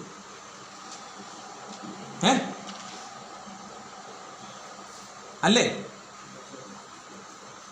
ഒരാളെ പരിച്ഛേദന കഴിപ്പിക്കാൻ സമ്മതിക്കത്തില്ലെന്ന് പറഞ്ഞു, ഇവിടെ പറയാണ് ഞാൻ പരിച്ഛേദന കഴിപ്പിച്ചു. അപ്പോൾ ഇതേ പൗലോസ് തന്നെ മുമ്പ് അങ്ങനെ ചെയ്തിട്ട് പിന്നെ ഇങ്ങനെ ഒരു മനംമാറ്റത്തിന് കാരണം എന്താണ്? ന്യായമായിട്ടും തോന്നാനുള്ളൊരു സംശയമാണ്. സത്യത്തിൽ യവനനായ തീത്തോസിനെ പരിച്ഛേദന കഴിക്കാൻ പറ്റത്തില്ല എന്ന് പറഞ്ഞ് പൗലോസ് എതിർത്ത് നിന്നതിൻ്റെ കാര്യം എന്താ? അതല്ലേ നമ്മൾ ഇത്ര നേരം പഠിച്ചുകൊണ്ടിരുന്നു. എന്താ? രക്ഷക്കേട് അതിന് ആവശ്യമില്ല. മനസ്സിലായോ? അതൊരു ഉപദേശ വിഷയമാണ്. മനസ്സിലായോ? അല്ല, അത് കഴിഞ്ഞത് അതിലേക്കാണ് വരുന്നത്. ഞാനതല്ലേ ചോദിച്ചത്. അന്നേരം എന്താ മനസ്സിലായി? ആദ്യമേ മനസ്സിലായി, പിന്നെ ഈ പൗലോസ് ഇങ്ങനെ ചെയ്തത്. That is my question. എന്താ അങ്ങനെ ചെയ്തത്? ഞാൻ അതിന് ഉത്തരം തന്നെ പറയാം. ഉത്തരം പറഞ്ഞു വരികയാണ്. അതെന്ത് പറയുന്നത് എന്താണ്? ഒരു ഉപദേശ വിഷയമാണ്. അതായത് അടിസ്ഥാന ഉപദേശം. നമ്മളിപ്പോൾ പറഞ്ഞില്ലേ 5 സോളാസ്, ആ 5 ഗ്രേറ്റ് വാച്ച് വേർഡ്സ്, അതിന് വിഘാതം വരും. ഏത്? രക്ഷയ്ക്ക് പരിച്ഛേദന കൂടെ വേണമെന്ന് പറഞ്ഞു കഴിഞ്ഞാൽ കൃപ മാത്രം എന്ന് പറഞ്ഞത് പോയി, 5 തെറ്റി പോവും. മനസ്സിലായി? ദൈവത്തിന് മഹത്വം പോയി. നമ്മൾ ചെയ്യുന്ന കാര്യം കൊണ്ടല്ലേ പിന്നെ മഹത്വം കിട്ടുന്നത്. കർത്താവ് മധ്യസ്ഥൻ എന്നുള്ളത് പോയി, കർത്താവിൻ്റെ പ്രവർത്തനം യുണീക്കാണ്, പോയി. അതെല്ലാം പോകാനായിട്ട് ഇടയത്തില്ല. അപ്പം ദൈവത്തിൻ്റെ വചനത്തിന്, ഈ പറഞ്ഞ കർത്താവിന്, ദൈവത്തിൻ്റെ മഹത്വത്തിന് ഇതെല്ലാം പ്രശ്നം വരുന്ന, കോട്ടം തരുന്ന ഒരു അടിസ്ഥാന ഉപദേശം ലംഘിക്കപ്പെടാൻ പോവുക. എവിടെ? യവനനായ തീത്തോസിനെ പരിച്ഛേദന ഏൽപ്പിച്ച. കാരണം അവർ നിർബന്ധം പിടിക്കുകയാണ്, എന്തു വേണം? രക്ഷയ്ക്ക് വിശ്വാസം മാത്രം പോരാ, പിന്നെ എന്ത് ചെയ്യണം? വിശുദ്ധ ജീവിതത്തിന് പരിച്ഛേദന കൂടെ വേണം, അല്ലെങ്കിൽ ആ രക്ഷ പൂർണ്ണമാകാനായിട്ട് പരിച്ഛേദന കൂടെ വേണം. അതിനെയാണ് ശക്തമായി എതിർത്ത് നിന്നിട്ട് താൻ സംസാരിച്ചു. അവർ പ്രമാണികൾ അത് അംഗീകരിച്ച് അവർ ഒരുമിച്ച് നിന്നിട്ട് അതിൻ്റെ ആവശ്യമില്ല എന്ന് അവർ ഈ കാര്യത്തിൽ യോജിക്കാനുണ്ടായിട്ട്. എന്നാൽ ഇവിടുത്തെ വിഷയം എന്താണെന്നറിയോ? ഇവിടെ പൗലോസ് അതിന് തൊട്ട് 15-ാം അധ്യായത്തിന്റെ അവസാന വാക്യത്തിൽ ശീലാസിനെയും കൂട്ടി പൗലോസ് എങ്ങോട്ട് പോവാണ്? അടുത്ത മിഷണറി യാത്രയ്ക്കായിട്ട് പ്രവർത്തനത്തിനായിട്ട് പോവാണ്, സഹപ്രവർത്തനായിട്ട്. ആ കൂട്ടത്തിൽ ആരും കൂടെ വേണമെന്ന് ആഗ്രഹിച്ചു? തിമോത്തിയോസും കൂടെ വേണമെന്ന് ആഗ്രഹിച്ചു. ഇവർ പോകുന്നത് പൗലോസ്, ശീലാസ്, തിമോത്തിയോസ് ഇങ്ങനെ ആണ് ആ പ്രവർത്തനത്തിനായിട്ട് പോകുന്നത്. ആ സമയത്ത് തിമോത്തിയോസ് യഹൂദ സ്ത്രീയുടെ മകനാണ്, പക്ഷെ അപ്പനാരാണ്? യവനനാണ്. ഇത് ആർക്കറിയാം? ഈ ചെല്ലുന്ന ആ സ്ഥലങ്ങളിലുള്ള ആൾക്കാർക്കൊക്കെ അറിയാം. നമുക്കറിയാം പൗലോസിന്റെയും ഒരു പ്രവർത്തന രീതി എന്ന് പറഞ്ഞാൽ ചെല്ലുന്നത് ഈ ജാതീയരായ ആൾക്കാരുടെ സ്ഥലത്തേക്കാണെങ്കിൽ ആദ്യമേ എവിടെയായിരിക്കും പോയിരുന്നത്? സിനഗോഗിലൊക്കെയാണ്. എന്ന് പറഞ്ഞാൽ യഹൂദന്മാരായ ആൾക്കാരോടാണ് ആദ്യം എന്ത് ചെയ്യുന്നത്? സുവിശേഷം താൻ പറയുന്നത്. കാരണം എന്താ? അവർക്ക് ഈ ബാക്ക്ഗ്രൗണ്ട് അറിയാം. പഴയ നിയമത്തിന്റെ ആ ഒരു അറിയാവുന്നതുകൊണ്ട് പൗലോസ് തൻ്റെ ഈ അറിവും അതുമായി ബന്ധപ്പെട്ട കാര്യങ്ങളും വെച്ച് ആയിരിക്കാം സുവിശേഷം പ്രസന്റ് ചെയ്യുന്നത്. അപ്പോൾ അതുകൊണ്ട് വളരെ അവർക്കത് കേൾക്കുവാനായിട്ട് ഒക്കെ താല്പര്യം തോന്നും. കാരണം അവര് പള്ളിയിൽ അവരുടെ റബ്ബിമാർ പഠിപ്പിക്കുന്നതിനേക്കാൾ അതിനേക്കാളും സുന്ദരമായിട്ട് അല്ലെ ബ്യൂട്ടിഫുൾ ആയിട്ട് ആര് പ്രസംഗിക്കുകയാണ്? പൗലോസ് പ്രസംഗിക്കുകയാണ്. അത് അവർ കേട്ടിരുന്നു പോകും. ഈ വിഷയത്തിങ്കല് പൗലോസ് യഹൂദന്മാരോട് ഈ നിലയിൽ സംസാരിക്കാൻ ചെല്ലുമ്പോൾ കൂട്ടത്തിൽ ഒരു പരിച്ഛേദന ഏക്കാത്ത യഹൂദൻ, ആര്? തിമോത്തിയോസ്. അത് അവർക്കൊരു ഇടർച്ചയാണ്. അവർ ഫസ്റ്റ് തന്നെ എന്ത് ചെയ്യും? നിന്റെ ഒരു പരിപാടി ഇവിടെ വേണ്ട, പ്രസംഗവും ഞാൻ കേൾക്കേണ്ട, ഒന്നും വേണ്ടെന്ന് പറയും. അപ്പൊ അത് ഒഴിവാക്കാനാണ് സത്യത്തിൽ എന്ത് ചെയ്തത്? താനിത് ചെയ്തത്. ഞാൻ അതിനൊരു വാക്യം നിങ്ങളെ വായിച്ചു കേൾപ്പിക്കും. അവരെ വിചാരിച്ചു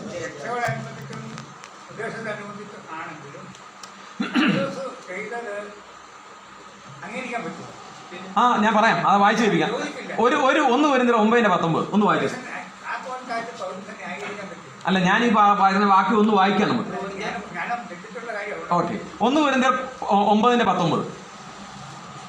ഇങ്ങനെ ഞാൻ കേവലം സ്വതന്ത്രനെങ്കിലും അധികം പേരെ നേടേണ്ടതിന് ഞാൻ എന്നെ തന്നെ എല്ലാവർക്കും ദാസനാക്കി.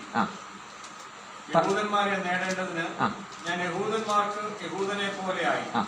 ന്യായപ്രമാണത്തിന് കീഴുള്ളവരെ നേടേണ്ടതിന് ഞാൻ ന്യായപ്രമാണത്തിന് കീഴുള്ളവൻ അല്ല, എങ്കിലും ന്യായപ്രമാണത്തിന് കീഴുള്ളവർക്ക് ന്യായപ്രമാണത്തിന് കീഴുള്ളവനെ പോലെ ആയി. മതി. അപ്പൊ അതായത് തന്റെ സ്റ്റാൻഡ് എന്ന് പറയും. ഇത് എന്നാ ഇവിടെ ഇപ്പം ഇവര് അവിശ്വാസികളുടെ ഇടയിലേക്ക് പോകണേ, അല്ലാതെ മറ്റവരാരാണ്? രക്ഷിക്കപ്പെട്ട ആൾക്കാർ വന്നിട്ട് പറയാണ് രക്ഷ പൂർണ്ണമായിട്ടില്ല, എന്ത് വേണം? ന്യായപ്രമാണത്തിന്റെ ആചാരങ്ങൾ അനുഷ്ഠാനങ്ങളോട് അനുസരിച്ചാലേ രക്ഷിക്കപ്പെടുത്തുള്ളൂ. അതൊരു ഭയങ്കര പ്രശ്നമാണ്, ഉപദേശപരമായ വിഷയമാണ്. അതിനെ ഒരു കാരണവശാലും ഒരു നിമിഷം പോലും വെച്ചുകൊണ്ടിരിക്കാനായിട്ട് പറ്റത്തില്ല. ഇവിടുത്തെ വിഷയം എന്താണ്? ജാതികളായ ആൾക്കാരുടെ ഇടയിലേക്ക് സുവിശേഷം പറയാൻ പോവുക. അവർ കേൾക്കാതിരിക്കാനുള്ള ഒരു സാഹചര്യം ഉണ്ടെങ്കിൽ അതിനെ എന്ത് ചെയ്യുക? അതിനെ ഒന്ന് ന്യൂട്രലൈസ് ചെയ്യുക. ദാറ്റ്സ് ഓൾ, അത്രേ ഉള്ളൂ. മാത്രമല്ല ഇവിടെ തിമോത്തിയോസ് പരിച്ഛേദന ഏൽക്കുന്നത് രക്ഷയ്ക്കപ്പെടാനാണ്, അല്ലെ രക്ഷ പൂർണ്ണമാകാനാണ് എന്നുള്ള യാതൊരു തരത്തിലുള്ള കാര്യവും അവിടെ വരുന്നില്ല. ഇവര് ഈ പുതുതായിട്ട് കേൾക്കുന്ന അല്ലെങ്കിൽ അവരെ അപ്രോച്ച് ചെയ്യുന്ന യഹൂദന്മാര് അവർക്കൊരു ഇടർച്ച ഉണ്ടാകാതിരിക്കാൻ, അവർ ആദ്യം തന്നെ ഇത് കേൾക്കാൻ വേണ്ട, എൻ്റെ അടുത്ത് പറയാൻ വേണ്ടെന്ന് പറഞ്ഞു വിടാതിരിക്കാൻ തക്കവണ്ണം ഒരു നിലപാടെടുത്തു എന്ന് മാത്രമേ ഉള്ളൂ. ഒരു കാരണവശാലും അത് ഉപദേശപരമായ ഒരു വിഷയമായിട്ടല്ല, ബന്ധമില്ലാത്തതുകൊണ്ടാണ്. പിന്നെ പൗലോസിന്റെ പൊതുവായ നിലപാട് എന്താണ്?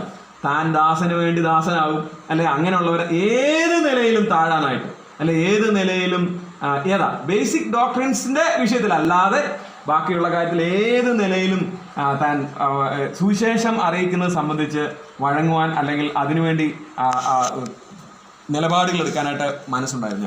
അന്ന് മാത്രമേ അതിന് അർത്ഥമുള്ളൂ, അല്ലാതെ അതിന് വേറെ ഇതെന്താണ് ഇങ്ങനെ ചെയ്തത് എന്നൊരു സംശയത്തിൻ്റെ ആവശ്യമില്ല. അത് രക്ഷിക്കപ്പെടാൻ അല്ലെ രക്ഷ പൂർണ്ണമാകാൻ വേണ്ടിയിട്ടോ വിശുദ്ധ ജീവിതത്തിനോ ഒന്നുമല്ല. സുവിശേഷത്തിന് ആ നിലയിൽ ഒരു സാഹചര്യം, ഒരു സാധ്യത തുറന്നു കിട്ടുന്നെങ്കിൽ കിട്ടിക്കോട്ടെ എന്ന് മാത്രം. അപ്പം നമ്മുടെ പിന്നെ എന്താ പറയുന്നത്, ജീവിതത്തിലെ നമ്മുടെ പെരുമാറ്റങ്ങൾ ഒരിക്കലും സുവിശേഷം കേൾക്കാതിരിക്കാനായിട്ട് കേൾക്കാതിരിക്കാനായിട്ട് ഇടയാകരുത്. അത് ശ്രദ്ധിക്കണം. കേൾക്കുന്നതിനായിട്ട്, മനസ്സിലായോ, മാധ്യമങ്ങൾ, ആ നൂതനമായ മാധ്യമങ്ങൾ, ഇതൊക്കെ ഉപയോഗിക്കുന്നതിന് യാതൊരു തെറ്റുമില്ല. അതായത് ഞാനിങ്ങനെ കേട്ടിട്ടുണ്ട് ഒരിക്കൽ, എം.ഇ. ചിറയൻ സാറ്, അദ്ദേഹം സുവിശേഷകൻ മാസികയിൽ എഴുതിയെന്നാണ് ഞാൻ മനസ്സിലാക്കുന്നത്. റേഡിയോ എന്ന് പറയുന്നത് നമ്മുടെ വിശ്വാസികളുടെ ജീവിതത്തിൽ വീട്ടിൽ കയറ്റാൻ കൊള്ളത്തില്ലാത്തതായ സംഗതിയാണ്. അതിന് താൻ പറഞ്ഞത് ഈ റേഡിയോയ്ക്ക് അതിൽ വരുന്നത് തന്നെ കൂടുതൽ സമയവും ചലച്ചിത്ര ഗാനങ്ങളും അങ്ങനെയുള്ള കാര്യമാണ്. അന്നത്തെ ലോകത്തിലെ ഏറ്റവും എന്റർടൈനിങ് ആയിട്ടുള്ള കാര്യങ്ങളൊക്കെ ടി വി ഇല്ലാതിരുന്ന കാലത്ത് എന്തിലായിരുന്നു? റേഡിയോയിലൂടെയായിരുന്നു. അങ്ങനെയുള്ള അപ്പോൾ ആൾക്കാരൊക്കെ അതിനുവേണ്ടി സമയം കളയുകയും ദൈവവചനം വായിക്കേണ്ട സമയത്ത് റേഡിയോയിലെ പാട്ടും കേട്ടുകൊണ്ടിരിക്കുക, അല്ലെ അങ്ങനെയൊക്കെയുള്ള ഒരു സ്വഭാവങ്ങളുണ്ടായിരുന്നു. അപ്പോൾ താൻ എന്ത് ചെയ്തു? ഇതിനകത്ത് ഈ നിശിതമായിട്ട് ഇതിനെ വിമർശിച്ച് എഴുതാനിടയായിട്ടുണ്ട്. എന്നാൽ കുറച്ച് വർഷങ്ങൾക്ക് ശേഷം ഇദ്ദേഹം തന്നെ എന്ത് ചെയ്തു? സിലോൺ റേഡിയോയിലൂടെ സുവിശേഷ പ്രസംഗം നടത്താനിടയായിരുന്നു. അനേക ആൾക്കാര് ദൈവദാസന്മാരെ ആ ശുശ്രൂഷയുടെ ഭാഗമായി ഇന്നും അത് ഒരു കുഴപ്പമില്ലാതെ പല സ്ഥലങ്ങളിലും തുടരുന്നുണ്ട്. ഞാൻ പറഞ്ഞു വന്നത്, ഒരു കാരണവശാലും ഒരു ഫിസിക്കലി നമുക്ക് അപ്രോച്ച് ചെയ്യാൻ പറ്റത്തില്ലാത്ത ഒരു സ്ഥലത്ത് പോയിട്ട് സുവിശേഷം കേൾക്കുവാനായിട്ട് ഈ റേഡിയോയിലൂടെയുള്ള പ്രഭാഷണങ്ങൾ ഇടയായി തീർന്നു. ഞാൻ എമിജറിയൻ സാറിൻ്റെ ആ ക്വാളിറ്റി പറയാനൂടെയാണ് ഇത് പറഞ്ഞത്. അദ്ദേഹം പിൽക്കാലത്ത് ഇത് ചെയ്തപ്പോൾ സാധാരണക്കാരാണ് എന്ത് ചെയ്യും? പഴയതൊക്കെ അങ്ങ് മറന്നേച്ച് പുതിയ ആ പരിപാടിയുടെ പുറകെ പോകും. അദ്ദേഹം മനഃപൂർവ്വമായിട്ട് ഇതിനൊരു ക്ഷമ പറഞ്ഞു. ഞാൻ അന്ന് പറഞ്ഞ ആ കാര്യത്തിൽ എനിക്ക് തെറ്റിപ്പോയി. നമ്മൾ നൂതനമായ സുവിശേഷം അറിയിക്കാനുള്ള മാർഗങ്ങൾ തീർച്ചയായിട്ടും പ്രയോജനപ്പെടുത്താനാണ്. ഞാൻ തന്നെ അത് ചെയ്തു. അനേക കാര്യങ്ങൾ ഇന്ന് നമുക്കറിയാം. ഫീബ റേഡിയോയിലൂടെയൊക്കെ എത്രയോ ആൾക്കാരാണ് സുവിശേഷം കേട്ടിട്ട് രക്ഷിക്കപ്പെടാൻ ഇടയായിരുന്നത്. പ്രത്യേകിച്ച് മുസ്ലിം കമ്മ്യൂണിറ്റിയിൽ നിന്നൊക്കെയുള്ള ആയിരക്കണക്കിന് ആൾക്കാർ സുവിശേഷ സത്യം യഥാർത്ഥമായി ഗ്രഹിക്കാനായിട്ട് റേഡിയോ മിനിസ്ട്രി പ്രയോജനപ്പെടുത്തും. അപ്പം നമുക്ക് സുവിശേഷം അറിയിക്കുക എന്നുള്ള ലക്ഷ്യത്തോടെ, അതിനൊരു തുറന്ന മനസ്സോടെ നമ്മുടെ മുമ്പിൽ ലഭ്യമായ ഏത് അവസരത്തെയും തീർച്ചയായിട്ടും ഉപയോഗിക്കാവുന്നതാണ്.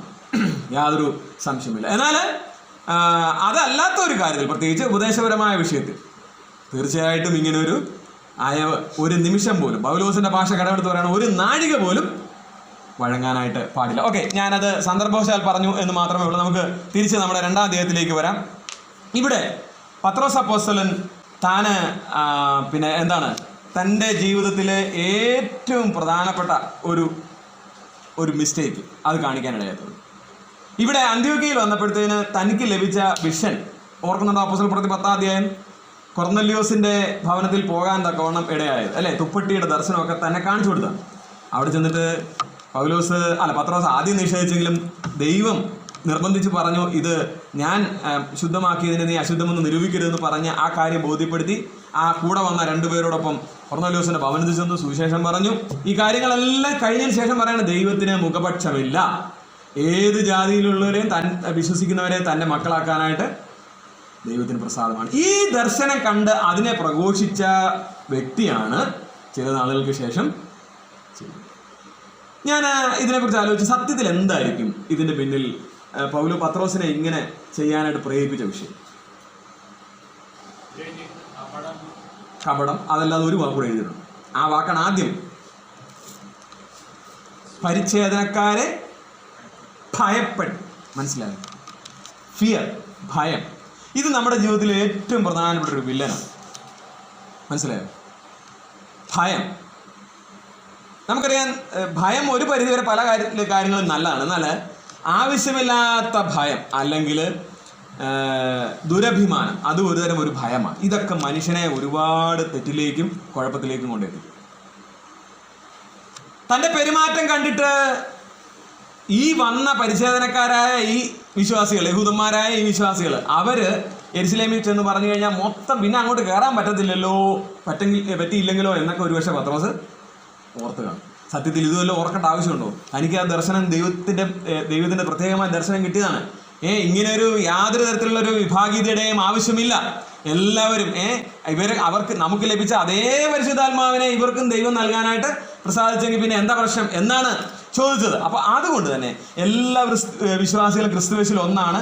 ദേശീയമോ ജാതീയമായ യാതൊരു വ്യത്യാസവും അവരുടെ കൂട്ടായ്മയെ ബാധിക്കരുത് എന്നുള്ള സുവിശേഷത്തിലെ ഏറ്റവും വലിയൊരു സത്യത്തിൽ പത്രോസ് നിഷേധിക്കുകയായിരുന്നു ചെയ്തു.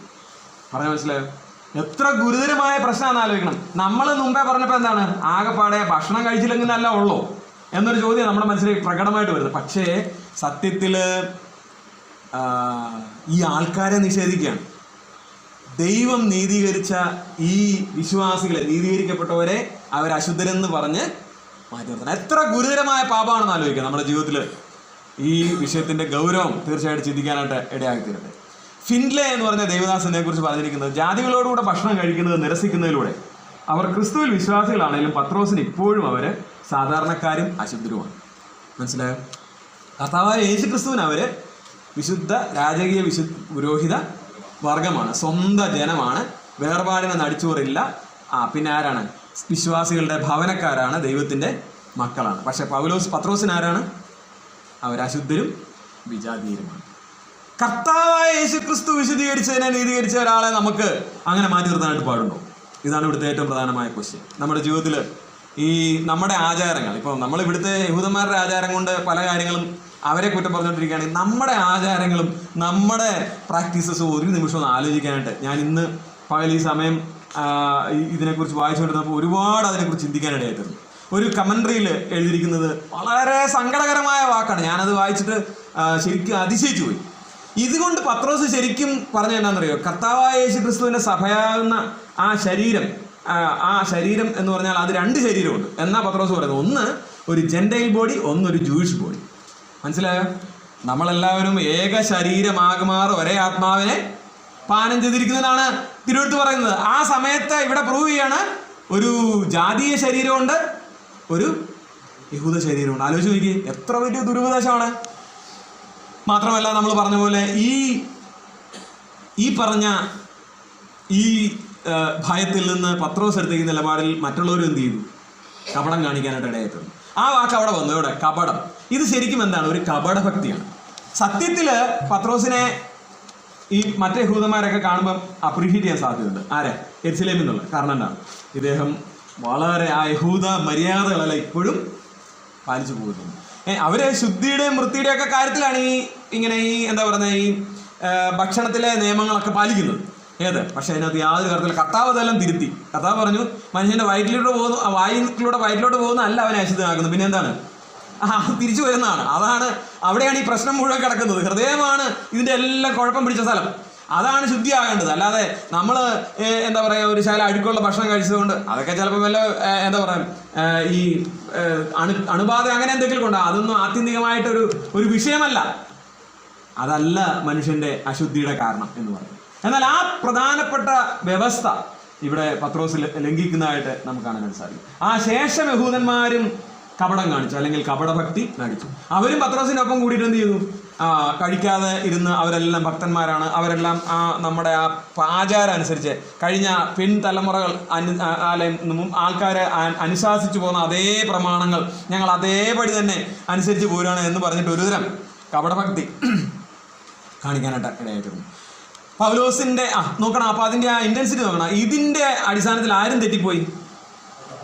ബർന്നബാസും തെറ്റിപ്പോകാനായിട്ടായിരുന്നു. ബർന്നബാസ് എന്ന് പറഞ്ഞാൽ ഞാൻ പറഞ്ഞ പോലെ ഇത്രയും ശക്തമായി ദൈവം ഉപയോഗിച്ചൊരു വ്യക്തിയാണ്.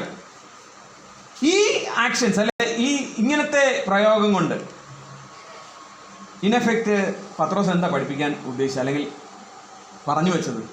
കർത്താവിൻ്റെ ശരീരത്തിന് സഭയ്ക്ക് 2 ഇതുണ്ട്. ഒരു ജാതീയ സഭയുണ്ട്, ഒരു യഹൂദ സഭയുണ്ട്. ഇപ്പം അങ്ങനെ പഠിപ്പിക്കുന്ന ആൾക്കാരൊക്കെ ഉണ്ട് കേട്ടോ. ഇന്ന് നമുക്കിപ്പോൾ അതിലേക്ക് പോകാൻ സമയമില്ല. അവർ പറയുന്നത് യഹൂദന്മാരുടെ സഭയാണ് പെന്തക്കോസ്ത് നാളിൽ ഉണ്ടായത്. അപ്പോൾ എന്ന് പറഞ്ഞാൽ അവരും പറയുന്നതാണ് ഇതേ ഉപദേശം തന്നെ 2 സഭയുണ്ട്. അങ്ങനെയുണ്ടോ? സാർവത്രിക സഭ എന്ന് പറഞ്ഞാൽ ഒറ്റ സഭ. കർത്താവ് രക്ഷിക്കപ്പെടുന്നവരെ ദിനം പ്രതി സഭയോട് ചേർത്തുകൊണ്ടിരുന്നു. ഇതിൻ്റെ അടിസ്ഥാനം നമ്മൾ ചിന്തിച്ചോളൂ, സിംപ്ലി ബിക്കോസ് ഓഫ് ഫിയർ.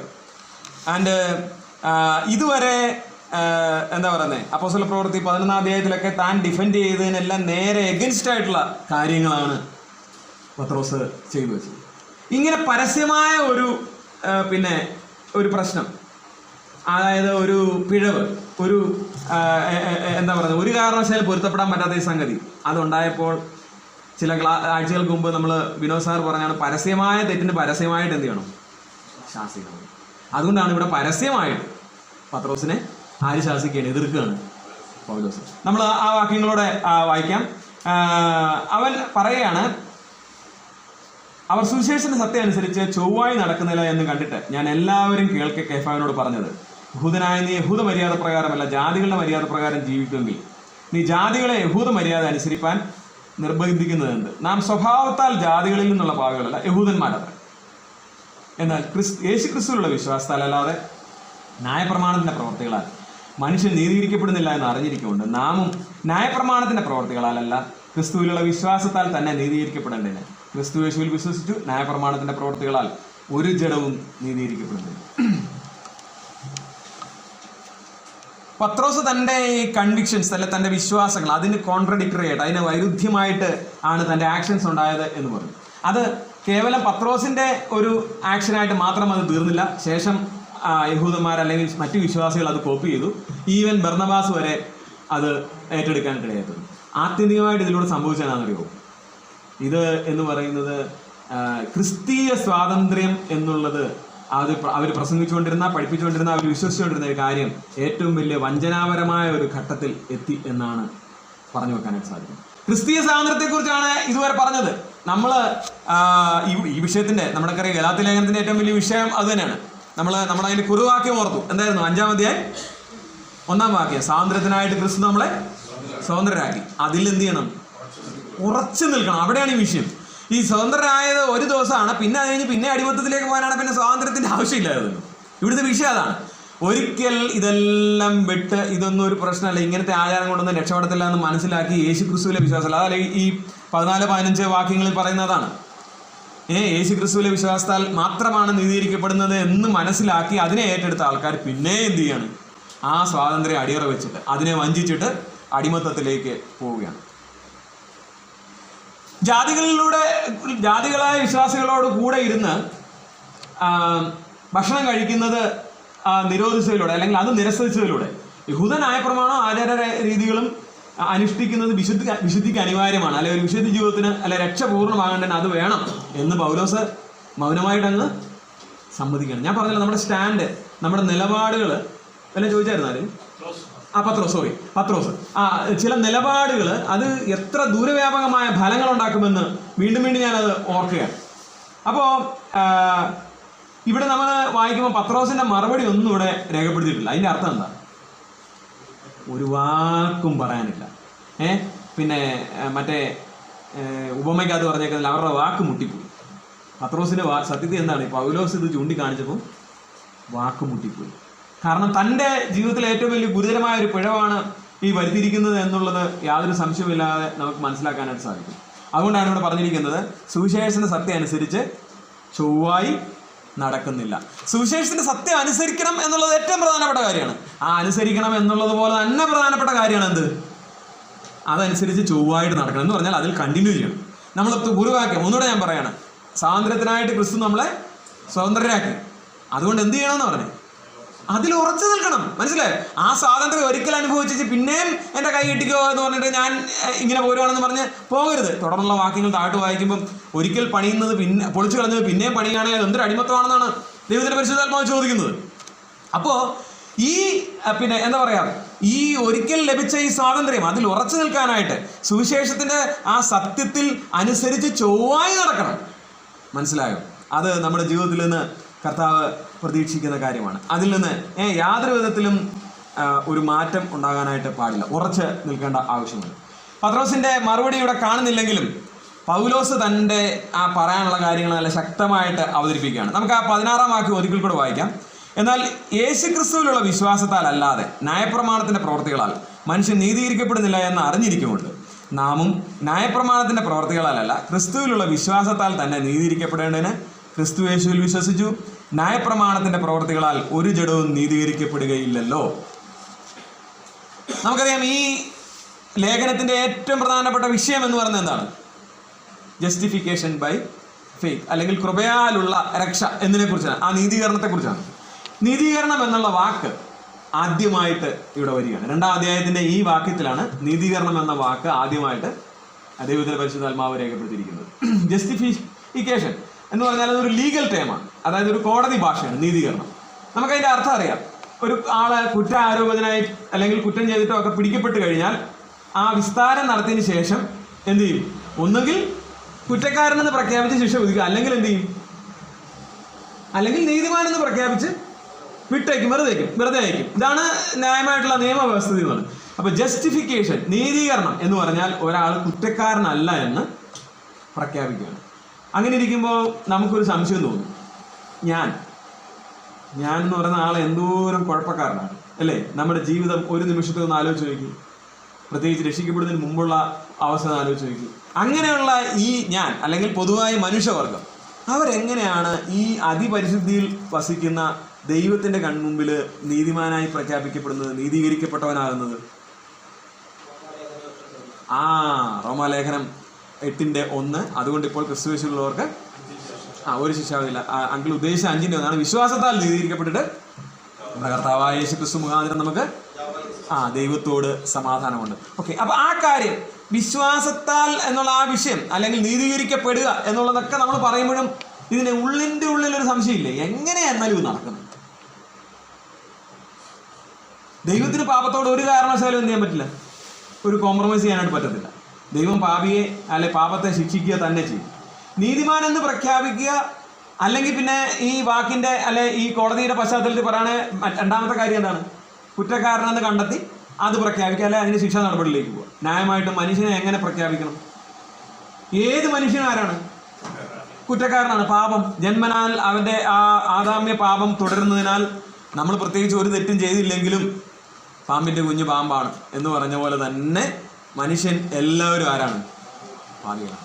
ഈ പാപികളായ മനുഷ്യരെ, ഈ എന്താ പറയുക, കുറ്റം ചെയ്ത ആൾക്കാരെ, ഇവരെ സംബന്ധിച്ചിടത്തോളം ദൈവം എങ്ങനെ നീതിമാൻ എന്ന് പ്രഖ്യാപിക്കും? ഇപ്പോൾ നമ്മൾ കേട്ടു, നീതിമാൻ എന്ന് പ്രഖ്യാപിക്കുന്നത് ക്രിസ്തുയേശുവിലുള്ള വിശ്വാസത്തിൻ്റെ അടിസ്ഥാനത്തിലാണ്. പക്ഷെ എന്നാലും അതെങ്ങനെ സംഭവിക്കും? ഇതൊരു ഇമ്പോർട്ടൻ്റ് ക്വസ്റ്റ്യനാണ്. ഇവിടെയാണ് നമ്മൾ ക്രൂശിലെ മൊഴി ഒരു മാസം മുമ്പ് നമ്മൾ പഠിച്ചതാണ് അല്ലേ?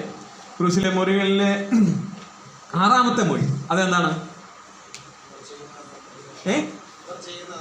അല്ല 6ാമത്തെ മൊഴി സകലവും നിവൃത്തിയായി. കർത്താവായ യേശു പിന്നെ പറയുകയാണ് സകലവും നിവൃത്തിയായി. അതിൻ്റെ മൂലഭാഷയുടെ വാക്ക് ടെറ്റലസ്റ്റായി എന്നാണ്. ടെറ്റലസ്റ്റായി എന്ന് പറഞ്ഞാൽ അതിൻ്റെ അർത്ഥം കൊടുത്തു തീർക്കാനുള്ള എല്ലാ കടവും കൊടുത്തു തീർക്കും. മനസ്സിലായോ? കൊടുത്തു തീർക്കാനായിട്ടുള്ള എല്ലാ കടവും പൂർണ്ണമായിട്ടും കൊടുത്തു തീർക്കും. നമ്മുടെ കർത്താവ് ക്രൂശിൽ കിടന്നുകൊണ്ട് പറഞ്ഞ ഈ ക്രൂശിലെ മൊഴി യോഹന്നാന്റെ സുവിശേഷം 10-ാം അധ്യായത്തിന്റെ 30-ാം വാക്യത്തിൽ നമുക്കത് കാണാനായിട്ട് സാധിക്കും. സകലവും നിവൃത്തിയായി, ഇറ്റ് ഈസ് ഫിനിഷ്ഡ്. അതായത് അതിൻ്റെ അർത്ഥം മനുഷ്യൻ്റെ വീണ്ടെടുപ്പിന് വേണ്ടിയിട്ടുള്ള എല്ലാ പ്രവൃത്തിയും പൂർത്തീകരിക്കപ്പെട്ടു. നമ്മൾ മുമ്പേ ഓർത്തതുപോലെ പാപികളായ മനുഷ്യൻ്റെ അവരുടെ ശിക്ഷ, അതിൻ്റെ കടം, അത് കർത്താവ് ക്രൂശിൽ പൂർണ്ണമായും കൊടുത്തു തീർത്തു. അല്ലെങ്കിൽ പാപത്തിന് ശിക്ഷയായിട്ടുള്ള ആ നരകം അത് പൂർണ്ണമായിട്ടും കൊടുത്തു തീർത്തു. ഇതാണ് കർത്താവ് ടെറ്റലസ്റ്റായി എന്ന് പറഞ്ഞതിലൂടെ അർത്ഥമാക്കിയത്. It is finished. ഇനി യാതൊന്നും ചെയ്യേണ്ട ആവശ്യമില്ല. ഇനി അതുകൊണ്ട് കാര്യമായില്ല. റോമാലേഖനം 10-ാം അധ്യായത്തിലേക്ക് വരുമ്പോൾ നമുക്ക് വായിക്കാനായിട്ട് സാധിക്കും, ഇതൊരാൾ ഹൃദയംഗമായി വിശ്വസിച്ചിട്ട് അത് ഏറ്റു പറയുമ്പോൾ ദൈവം അവരെ എന്ത് ചെയ്യാണ്? നീതിമാനായിട്ട് പ്രഖ്യാപിക്കുകയാണ്. മനസ്സിലായോ? അപ്പോൾ എങ്ങനെയാണ് അതിൻ്റെ സയൻസ്, അതിൻ്റെ പിന്നിലെ ആ കെമിസ്ട്രി എന്താണെന്നാണ് ഞാൻ പറയുന്നത്. ചുമ്മാ ഒരാൾ നീതിമാനായിട്ട് അങ്ങ് പ്രഖ്യാപിക്കപ്പെടുകയല്ല ചെയ്യുന്നത്. പരിശുദ്ധിയിൽ വസിക്കുന്ന അതിപരിശുദ്ധനായ ദൈവത്തിന് പാപത്തോട് ഒരു കാരണവശാലും കോംപ്രമൈസ് ചെയ്യാനായിട്ട് പറ്റത്തില്ല. അപ്പോൾ ഒരാൾ രക്ഷിക്കപ്പെടുന്നത് എങ്ങനെയാണ്, അല്ലെ നീതീകരിക്കപ്പെടുന്നത് എങ്ങനെയാണ്? ആ വ്യക്തി ഹൃദയംഗമായിട്ട് വിശ്വസിക്കുകയാണ്, യേശു ക്രിസ്തു എൻ്റെ പാപത്തിൻ്റെ കടം പൂർണ്ണമായിട്ടും കൊടുത്തു. യേശു ക്രിസ്തു എൻ്റെ പാപത്തിൻ്റെ ശിക്ഷ, ആ നരകം അത് പൂർണ്ണമായിട്ടും അനുഭവിച്ചു തീർത്തു. അതുകൊണ്ട് ഞാനത് അനുഭവിക്കേണ്ട ആവശ്യമില്ല. ഞാനത് വിശ്വസിക്കുന്നു എന്ന് പറഞ്ഞാൽ അതിൻ്റെ ശരിയായ അർത്ഥം, ഞാൻ ആ കാര്യത്തിൽ ആശ്രയിക്കുന്നു, ആ രക്ഷയിൽ ഞാൻ ആശ്രയിക്കുന്നു, ആ പ്രവൃത്തിയിൽ ഞാൻ ആശ്രയിക്കുന്നു. എനിക്ക് തന്നെ വേറൊരു മാർഗ്ഗമില്ല. അതുകൊണ്ട് ഞാൻ അതിൽ ആശ്രയിക്കുന്നു, ഞാൻ സമ്പൂർണ്ണമായിട്ട് അത് ഏറ്റെടുക്കുന്നു. ഇത് ഒരാൾ ഹൃദയത്തിൽ സമ്മതിക്കുമ്പോൾ, അല്ലെങ്കിൽ ഹൃദയത്തിൽ ആ കാര്യം ഉൾക്കൊണ്ട് ഏറ്റെടുക്കുമ്പോൾ, എന്നിട്ടത് വായിലൂടെ പ്രസ്താവിക്കുമ്പോൾ ദൈവവാന് നീതിമാനെന്ന് പ്രസ്താവിക്കുന്നു, അല്ലെങ്കിൽ പ്രഖ്യാപിക്കുന്നു. എന്തൊരു വലിയ മാറ്റമാണ് എന്ന് ആലോചിച്ചു നോക്കാം. ഇതാണ് പെയ്ഡ് ഇൻ ഫുൾ എന്നതിൻ്റെ അർത്ഥം. 2 കൊരിന്ത്യർക്ക് എഴുതിയ ലേഖനം 5-ാം അധ്യായം 21-ാം വാക്യം നമുക്കറിയാവുന്നതാണ്. പാപം അറിയാത്തവനെ നാം അവനിൽ ദൈവത്തിൻ്റെ നീതിയാകേണ്ടത് അവൻ നമുക്ക് വേണ്ടി പാപം ആക്കി തീർന്നു. അതാൽ പാപിയെ പോലെ പാപിക്ക് ലഭിക്കേണ്ടതായ മുഴുവൻ ശിക്ഷയും നൽകിക്കൊണ്ട് കർത്താവിനെ തകർക്കുവാനായിട്ട് പിതാവിന് ഇഷ്ടമായിട്ട്. അപ്പോൾ ഇതാണ് നീതീകരിക്കപ്പെടുന്നതിൻ്റെ പിന്നിലെ സയൻസ് എന്ന് പറയുന്നത്. നമ്മുടെ സമയം അവസാനിച്ചതുകൊണ്ട് ഇവിടെ ഞാൻ അവസാനിപ്പിക്കുകയാണ്. കർത്താവിനെ വെച്ചാൽ അടുത്ത ആഴ്ചയിൽ തുടർന്നുള്ള വിഷയങ്ങൾ നമുക്ക് ചിന്തിക്കാനായിട്ട് സാധിക്കും. ഒരു നിമിഷം ഞാൻ ഇങ്ങനെ പറയാനായിട്ട് ആഗ്രഹിക്കുകയാണ്, ആരെങ്കിലും ഇപ്പോൾ ഈ സമയത്ത് ഇതിവിടെ കേട്ടുകൊണ്ടിരിക്കുമ്പോൾ എൻ്റെ പാപം ശരിക്കും പരിഹരിക്കപ്പെടാനായിട്ട് പറ്റുമോ എന്നൊരു സംശയം ഹൃദയത്തിൻ്റെ ഏതെങ്കിലും ഭാഗത്ത് തോന്നുന്നുണ്ടെങ്കിൽ ആ മൊഴി ഓർക്കുക. സകലവും മനുഷ്യൻ്റെ പാപത്തിന് വേണ്ടി അവൻ കൊടുത്തു തീർക്കേണ്ടതായ കടം, അല്ലെങ്കിൽ അനുഭവിച്ചു തീർക്കേണ്ടതായ ശിക്ഷ, അത് പൂർണ്ണമായിട്ടും കർത്താവായ യേശു ക്രിസ്തു കാൽവരി ക്രൂശിൽ അനുഭവിച്ചു തീർത്തതുകൊണ്ട് ഇനി ന്യായമായിട്ടും ആ കടം ഞാൻ കൊടുക്കേണ്ടതായിട്ടില്ല, ആ ശിക്ഷ ഞാൻ അനുഭവിക്കേണ്ടതായിട്ടില്ല. അത് ഞാൻ ഹൃദയംഗമായി ഏറ്റെടുക്കുന്നു. കർത്താവെ, അവിടുത്തെ രക്ഷയുടെ പ്രവൃത്തിയിൽ ഞാൻ ആശ്രയിക്കുന്നു എന്ന് പറഞ്ഞുകൊണ്ട് ഹൃദയംഗമായിട്ട് കർത്താവിനെ സ്നേഹിക്കാൻ തീരുമാനമെടുത്ത് ആ കാര്യം ഹൃദയത്തിൽ ഏറ്റെടുക്കുമ്പോൾ, കർത്താവെ ഞാൻ അവിടുത്തെ വിശ്വസിക്കുന്നു എന്ന് വായുകൊണ്ട് പറയുമ്പോൾ, പിതാവായ ദൈവം അങ്ങനെയുള്ള ഒരാളെ നീതിമാൻ എന്ന് പ്രഖ്യാപിച്ച് നീതീകരണത്തിൻ്റെ സർട്ടിഫിക്കറ്റ് നൽകുകയാണ്. എന്തിൻ്റെ അടിസ്ഥാനത്തിലാണ്? യേശു കർത്താവിൻ്റെ രക്തത്തിൻ്റെ അടിസ്ഥാനത്തിൽ, യേശു കർത്താവ് നൽകിയ വിലയുടെ അടിസ്ഥാനത്തിൽ, ആ രക്ഷണ പ്രവൃത്തിയുടെ അടിസ്ഥാനത്തിൽ, അത് നമ്മൾ ഏറ്റെടുക്കുന്നതിൻ്റെ ആ ലളിതമായ വ്യവസ്ഥയുടെ അടിസ്ഥാനത്തിൽ. അത് സംഭവിച്ചിട്ടില്ലെങ്കിൽ തീർച്ചയായിട്ടും ഈ വചന പഠനത്തിലൂടെ കർത്താവ് നമ്മളിൽ ആഗ്രഹിക്കുന്ന ഒരു കാര്യം അതാണ്. കർത്താവ് നമ്മളെ സഹായിക്കട്ടെ. ഒരു കാരണവശാലും നമ്മുടെ ജീവിതത്തിൽ ഈ സ്വാതന്ത്ര്യം, ലഭിച്ചിരിക്കുന്ന സ്വാതന്ത്ര്യം, അത് പിന്നെയും അടിമത്തത്തിലേക്ക് പോകാനിട വരുന്ന ഒരു സാഹചര്യത്തോടും നമ്മൾ കോംപ്രമൈസ് ചെയ്യാനായിട്ട് പാടില്ല. പത്രോസ് ആണെങ്കിലും അവർക്കും തെറ്റുപറ്റാമെന്നുള്ളത് നമുക്കൊരു വലിയ ഭയനിർദ്ദേശമാണ്. നമ്മൾ വീഴാതിരിപ്പാൻ നിൽക്കുന്നെന്ന് തോന്നുന്നുണ്ടെങ്കിൽ അങ്ങനെ വീഴാതിരിപ്പാൻ സൂക്ഷിക്കണം. കർത്താവ് നമ്മളെ സഹായിക്കട്ടെ. ദൈവവചനത്തിൻ്റെ അടിസ്ഥാനത്തിൽ, ദൈവ പ്രമാണങ്ങൾക്ക് അടിസ്ഥാനപ്പെട്ട് ഉപദേശങ്ങളിൽ ഉറപ്പുള്ളവരായിട്ട് വരും ദിവസങ്ങളിൽ അധികം ജാഗ്രതയോടെ നമുക്ക് മുമ്പോട്ട് പോകാം. കപടം കാണിച്ച് മറ്റുള്ളവരെ തെറ്റിക്കുന്നതിലേക്കല്ല, മറിച്ച് യഥാർത്ഥമായ സത്യം വിളിച്ചു പറഞ്ഞ് അതിനുവേണ്ടി നിലനിൽക്കുന്നതിലാണ് ഏറ്റവും വലിയ ധീരത ഇരിക്കുന്നത്. അതിന് കർത്താവ് നമ്മളെ സഹായിക്കട്ടെ. അവിടുത്തെ വലിയ നാമം വാഴ്ത്തപ്പെടുമാറാകട്ടെ.